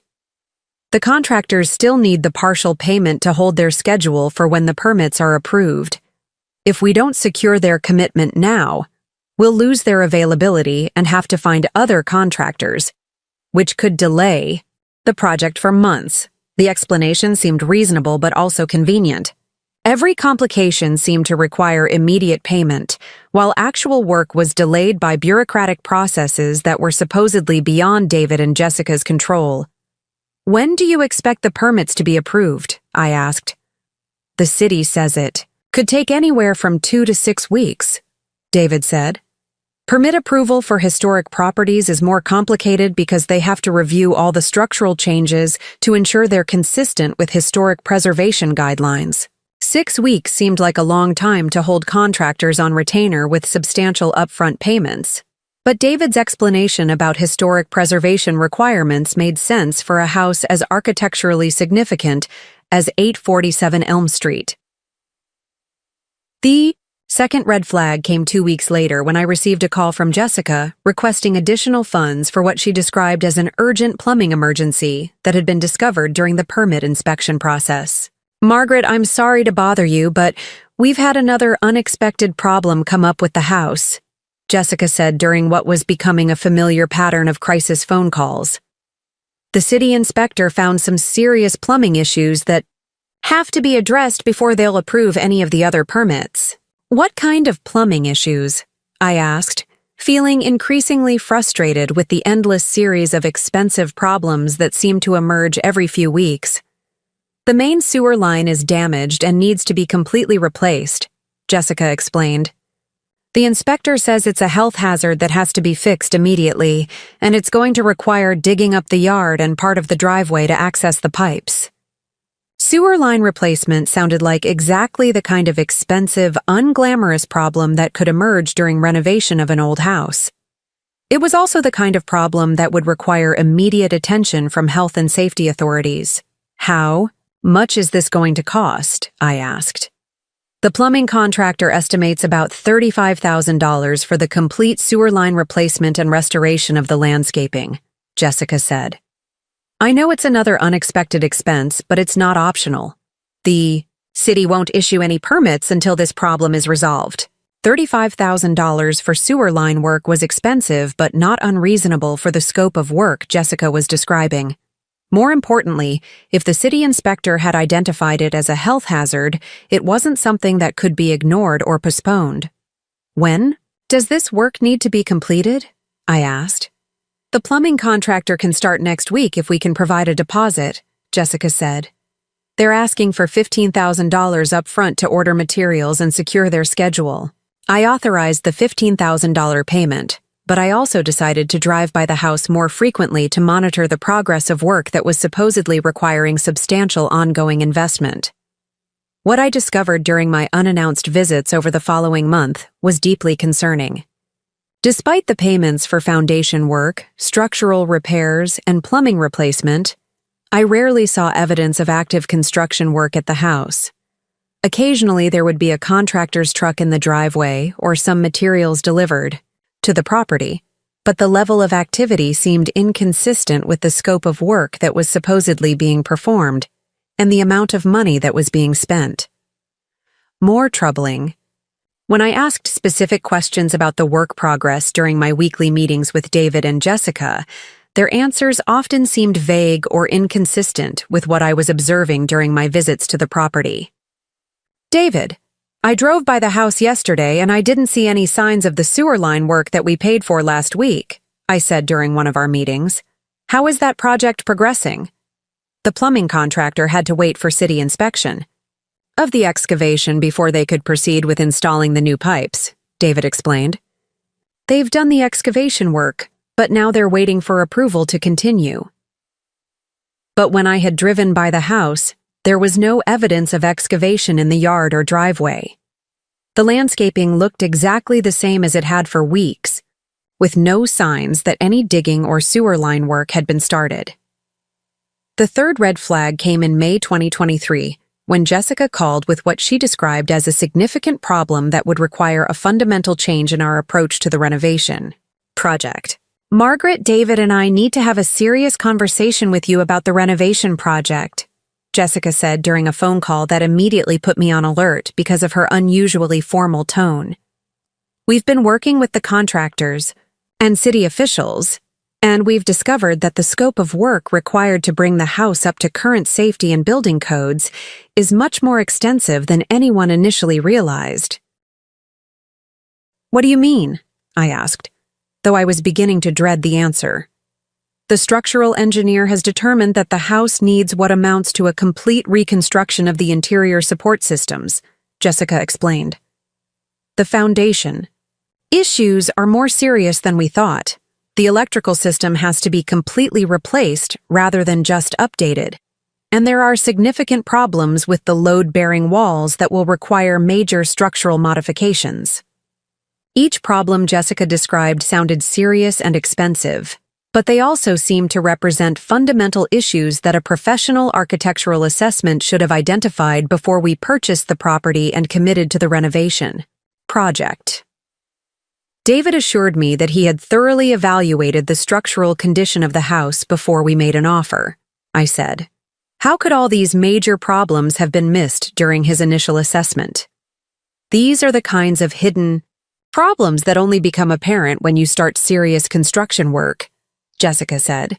David did the best assessment possible without actually tearing into the walls and floors, but some structural issues can't be identified until you start opening up the building systems.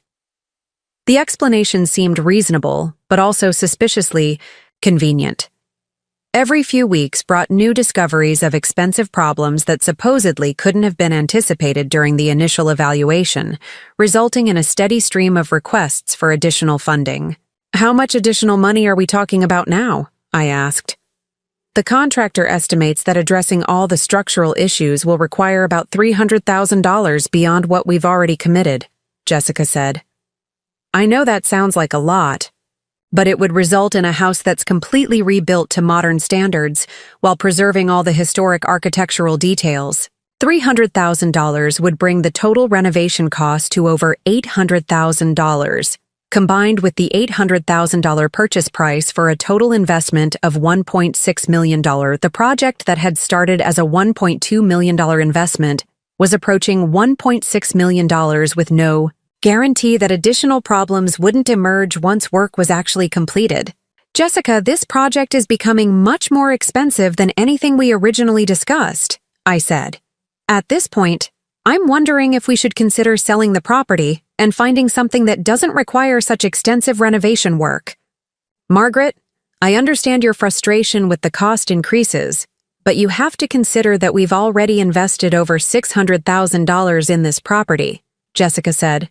If you sell now, you'll lose most of that investment because buyers won't pay full value for a house that's in the middle of an incomplete renovation project.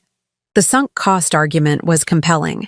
I had already committed substantial resources to the renovation project, and abandoning it now would mean losing most of that investment while still needing to find alternative housing in Portland.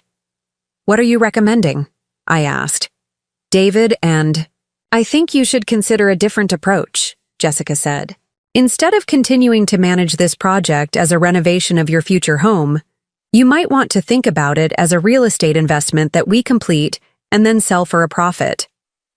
What do you mean? With the additional $300,000 investment, this house would be worth at least $2.2 million when the renovation is completed, Jessica explained. You could recover your entire investment plus a substantial profit and then use that money to purchase a smaller, more manageable property in Portland that doesn't require extensive renovation work. The investment strategy seemed logical. If the completed house would indeed be worth $2.2 million, a total investment of $1.6 million would generate a profit of $600,000 while eliminating the stress and complications of managing a complex renovation project. But if we're going to complete the renovation as an investment property rather than as my future home, who would manage the project and handle the eventual sale? I asked. David and I could continue managing the renovation project, and then we could handle the marketing and sale of the completed house, Jessica said.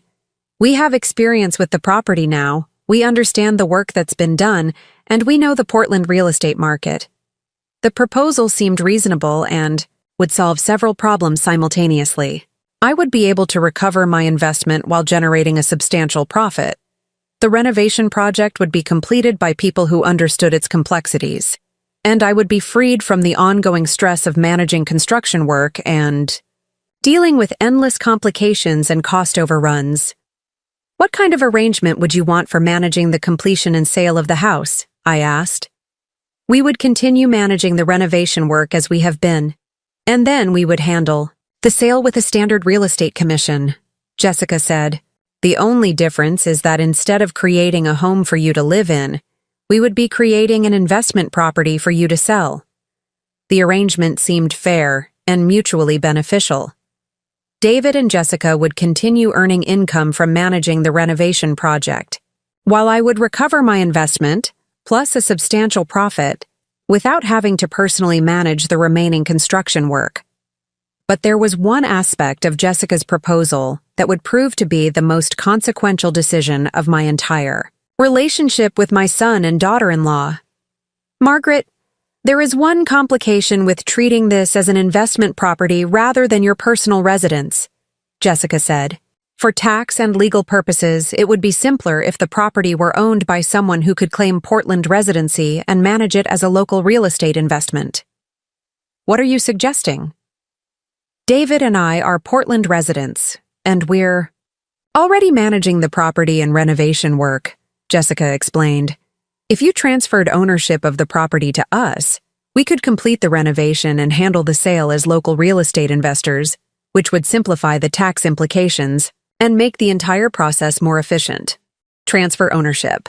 Jessica was suggesting that I give David and Jessica legal ownership of the house that I had purchased and was renovating with my money, with the understanding that they would complete the renovation and then share the profits from the eventual sale. I'm not comfortable transferring ownership of a property that I've invested over $600,000 in, I said immediately. I completely understand your hesitation, Jessica said quickly. But it would only be a temporary arrangement for the purpose of completing and selling the property. We could establish a legal partnership agreement that guarantees your investment, recovery plus an agreed-upon profit-sharing arrangement. Jessica, I appreciate the business logic of your suggestion, but I'm not willing to transfer ownership of the property. I'm comfortable with continuing the current arrangement where I own the property and you manage the renovation work. Of course, Margaret. I just wanted to present all the options so you could make an informed decision. We'll continue with the current arrangement and make sure the renovation is completed successfully. At the time, I interpreted Jessica's suggestion about transferring property ownership as a misguided attempt to simplify a complex business arrangement.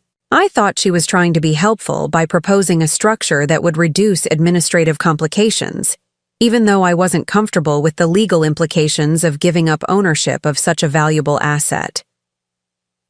What I didn't understand was that Jessica's proposal represented the first overt attempt to gain legal control over assets that she had been systematically positioning herself to exploit. The helpful daughter-in-law who had been providing valuable assistance with property management and renovation coordination was beginning to reveal her true agenda.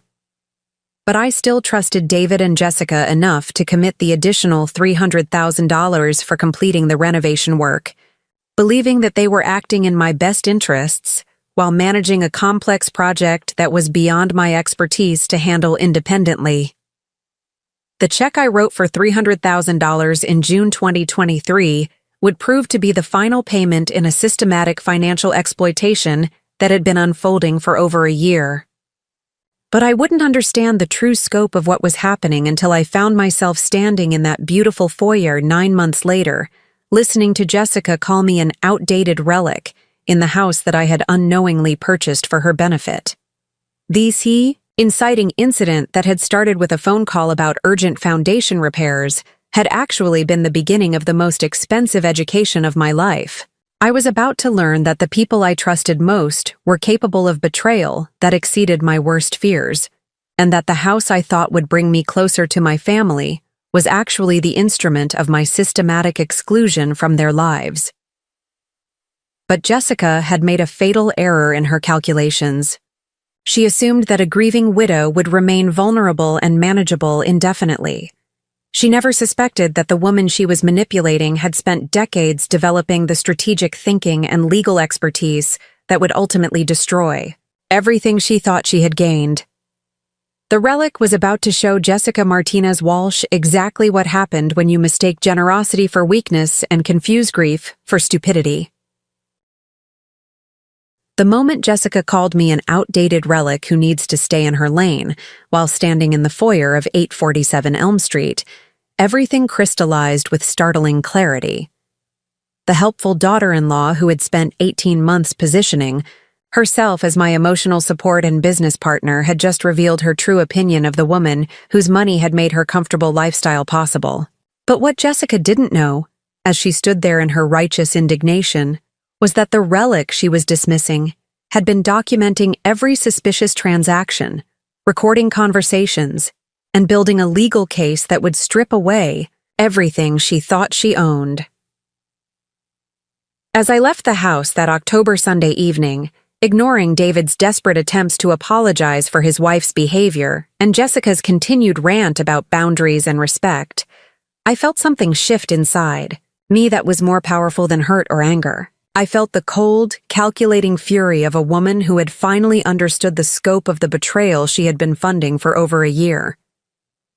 The first call I made from my car was to Patricia Morrison, my estate planning attorney and longtime friend, who had been handling my legal affairs since Richard's death. "Patricia, it's Margaret. I need to see you first thing Monday morning.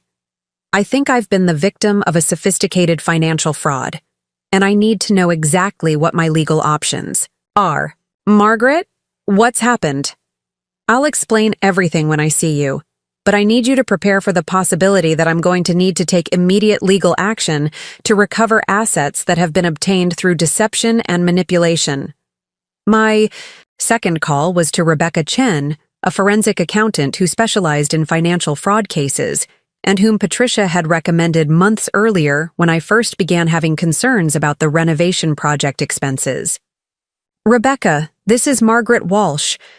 Patricia Morrison referred me to you several months ago. I need a complete forensic audit of all financial transactions related to a property renovation project and property management business that I believe has been used to defraud me of substantial assets. Mrs. Walsh, what's the scope of the potential fraud we're looking at? Potentially over $1 million in fraudulent or misrepresented expenses, plus systematic theft from property management accounts over an 18-month period. Mrs. Walsh, I can meet with you Tuesday morning. Bring every document, bank statement, and record you have related to these transactions. We'll need to move quickly if you want to maximize your recovery options. My third call was to Michael Torres, a private investigator who specialized in family financial crimes and whom I had consulted briefly when I first began suspecting that Jessica and David were not being completely honest about the renovation expenses. Michael, it's Margaret Walsh.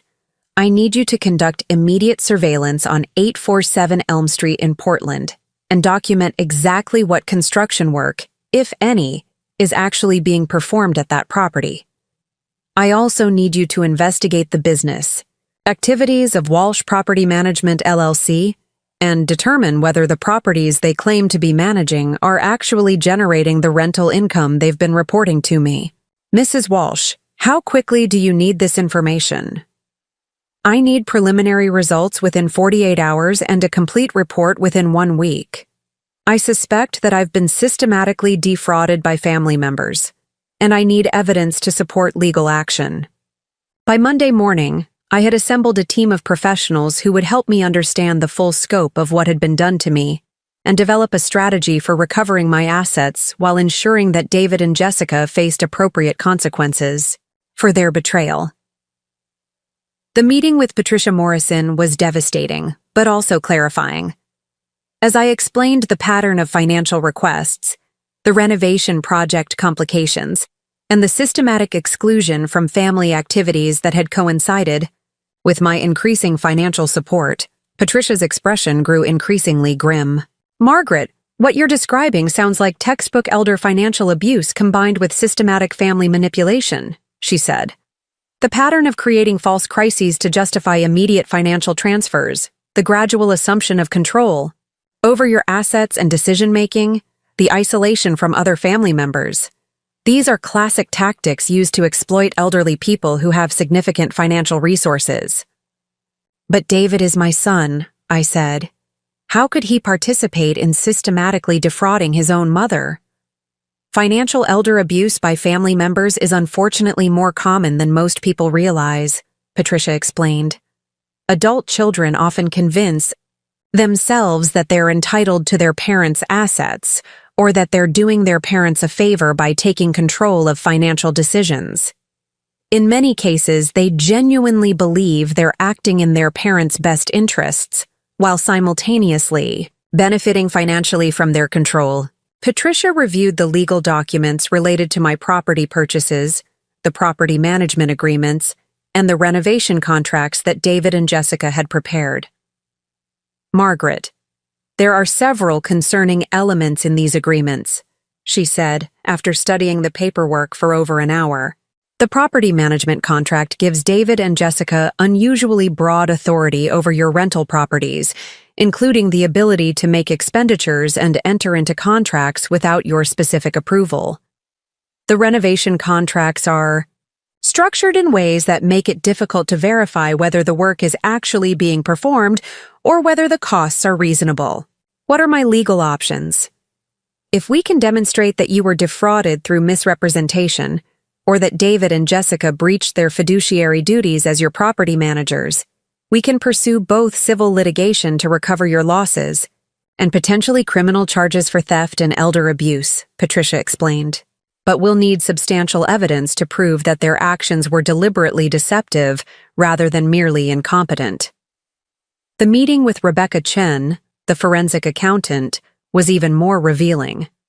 Rebecca had spent 2 days reviewing every financial transaction related to the property management business and the renovation project, and her preliminary findings were shocking. Mrs. Walsh, based on my analysis of the financial records you've provided, there are significant discrepancies between the rental income that should have been generated by your properties and the amounts that were actually deposited into your accounts, Rebecca said as she presented spreadsheets documenting 18 months of financial activity. What kind of discrepancies? Walsh Property Management was collecting approximately $32,000 per month in rental income from your properties, but they were only depositing about $21,000 per month into your account after deducting their management fees and claimed expenses, Rebecca explained. The difference of $11,000 per month represents nearly $200,000 over the 18 months they've been managing your properties. $200,000 in missing rental income was a substantial theft, but it was only the beginning of what Rebecca had discovered. The renovation project presents even more serious concerns, she continued. I've analyzed the payments you made for various contractors and construction work, and I can't find evidence that most of the work was actually performed or that the contractors you supposedly paid actually exist. What do you mean? For example, you paid $125,000 for emergency foundation work in March 2023, Rebecca said, showing me copies of the checks and contracts. But the contractor listed on the invoices doesn't have a business license in Oregon, and there's no evidence that any foundation work was performed at the property during that time period. Rebecca had identified similar problems with virtually every major expense related to the renovation project. The plumbing contractor who was supposedly paid $35,000 for sewer line replacement had no record of permits or inspections for that type of work at 847 Elm Street. The electrical contractor who had received $45,000 for rewiring the house had never pulled electrical permits for the property. The structural engineer who had supposedly identified critical safety issues had no record of conducting an inspection at the address. Mrs. Walsh, based on my analysis, I believe that most of the renovation expenses you've paid were for work that was never performed, Rebecca said. The total amount of fraudulent renovation charges appears to be approximately $650,000. $650,000 in fraudulent renovation charges, plus $200,000 in stolen rental income, meant that David and Jessica had defrauded me of nearly $850,000 over 18 months while positioning themselves as my helpful supporters and business partners. But the most devastating revelation came when Rebecca showed me what David and Jessica had actually done with my money. Mrs. Walsh, I've traced the financial flows from your payments to David and Jessica's personal and business accounts, she said, presenting bank records that Michael Torres had obtained through his investigation. Rather than paying legitimate contractors for renovation work, they were transferring your money directly into their personal accounts and using it to fund their lifestyle and personal investments.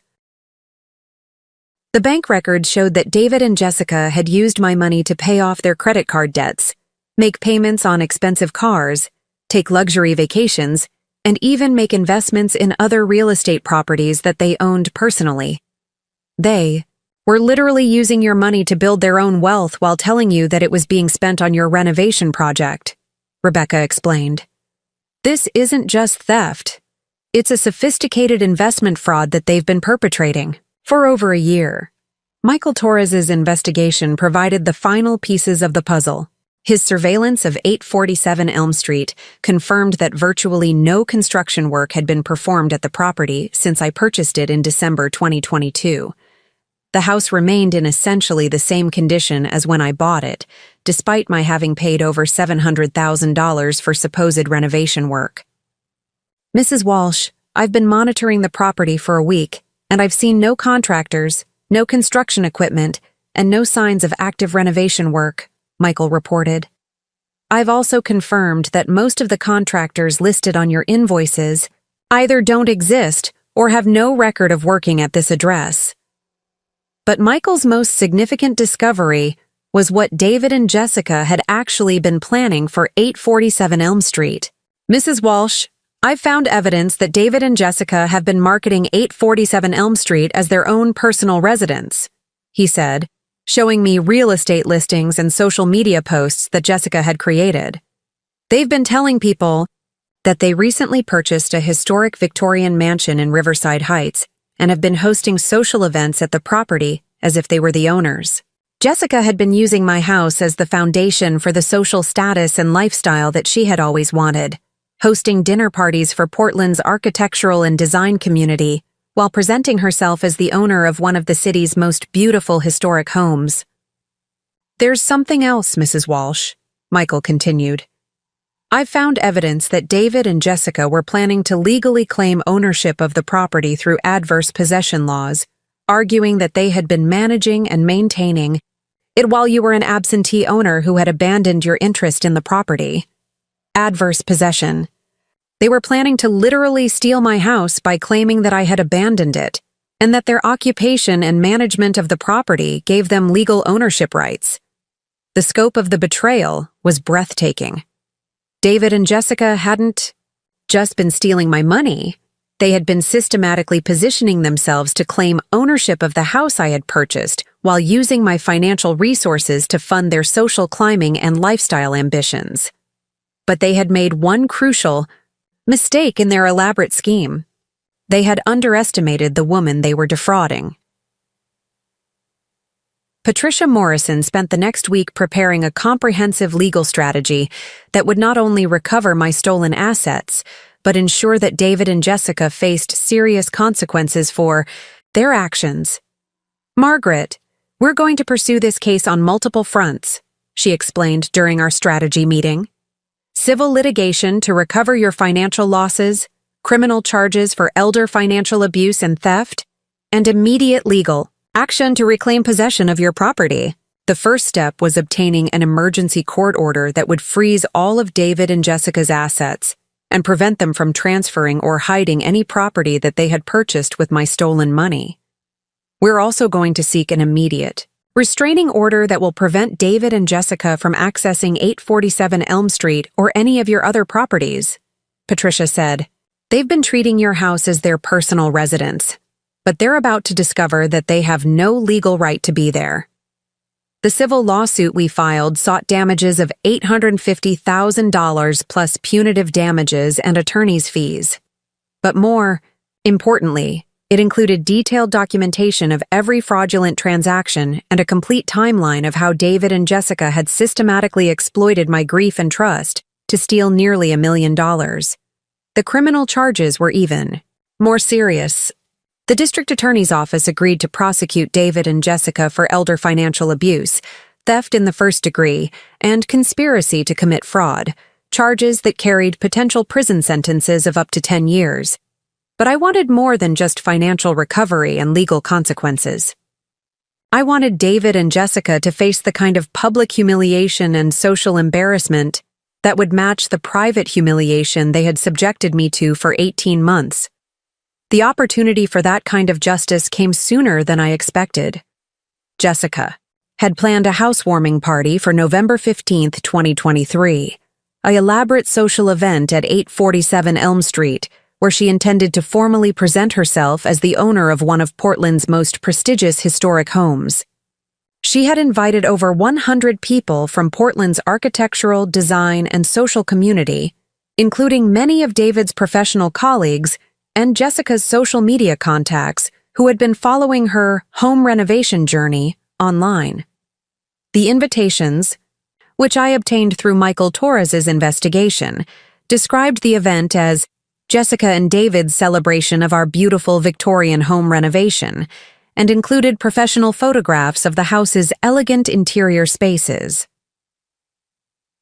What Jessica didn't know was that I had legal ownership of every square foot of the property where she was planning to host her social triumph, and that I was about to reclaim possession of my house in the most public and devastating way possible.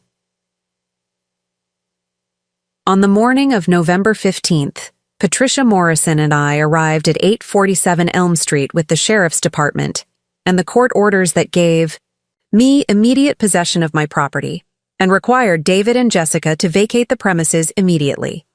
Mrs. Walsh has legal ownership of this property, and Mr. and Mrs. Whitfield are no longer authorized to occupy or use the premises, the sheriff explained to David and Jessica as they stood in the foyer, where Jessica had called me a Relic 6 weeks earlier. "This is impossible," Jessica said, her face white with shock. We have legal agreements with Margaret for managing this property. Ma'am, those agreements have been terminated due to evidence of fraud and breach of fiduciary duty. The sheriff replied. You need to remove your personal belongings and vacate the property immediately. David looked stunned and confused, as if he couldn't quite process what was happening. Mom, what is this about? Can't we discuss this as a family? I looked at my son, the man I had raised with love and integrity, who had apparently spent 18 months participating in a scheme to defraud his own mother, and felt a sadness that was deeper than anger. David, the time for family discussions ended when you and Jessica decided to steal nearly $1 million from me while pretending to be helpful and supportive, I said. You've made your choices, and now you'll face the consequences. Mom, we weren't stealing from you, David said desperately. We were managing your investments and helping you with projects that were too complicated for you to handle alone. David, you billed me $650,000 for renovation work that was never performed, I replied. You stole $200,000 in rental income from properties that I own. You were planning to claim legal ownership of this house through adverse possession. These aren't management decisions, they're felony crimes. The sheriff gave David and Jessica 30 minutes to remove their personal belongings before the property would be secured and they would be barred from returning without legal authorization. They gathered their clothes, personal items, and the expensive furnishings they had purchased with my stolen money. I walked through the house that I had unknowingly bought for their benefit. The rooms were beautifully furnished and decorated, but none of the structural work that I had paid for had actually been completed. The house was essentially the same as when I had purchased it 10 months earlier, except that David and Jessica had been living in it as if it were their own. The housewarming party that evening was unlike anything Jessica had planned. Instead of celebrating her social triumph as the owner of a prestigious historic home, she had to call over 100 guests to explain that the party was canceled due to unexpected legal complications. But the most satisfying aspect of my reclaiming, 847 Elm Street, wasn't the financial recovery or even the legal consequences that David and Jessica would face. It was the knowledge that I had refused to be dismissed, discarded, or forgotten by people who had mistaken my grief for weakness and my generosity for stupidity. The civil lawsuit was settled 6 months later for the full amount of my losses, plus additional damages. David and Jessica were required to repay $850,000, forfeit their interests in Walsh Property Management LLC, and transfer ownership of several assets they had purchased with my stolen money. The criminal case resulted in felony convictions for both David and Jessica. David was sentenced to 3 years probation and 200 hours of community service, while Jessica received 18 months in prison, followed by 3 years probation.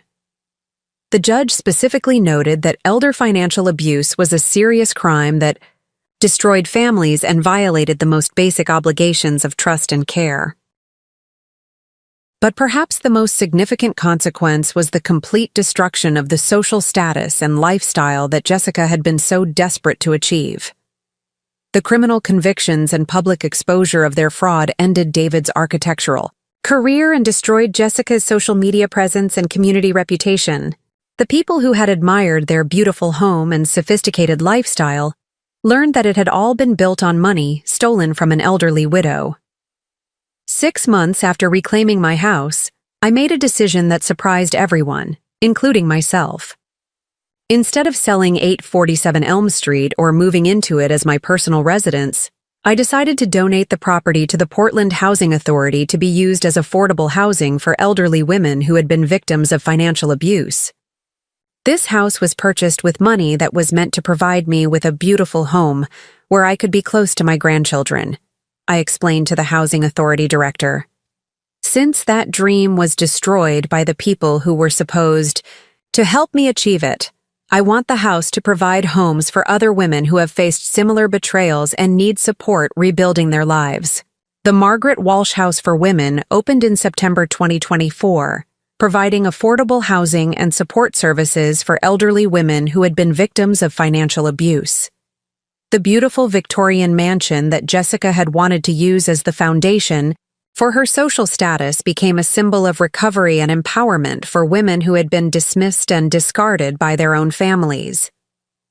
As for my relationship with Tommy and Lucy, it took time to rebuild the trust that had been damaged by their parents' manipulation and lies.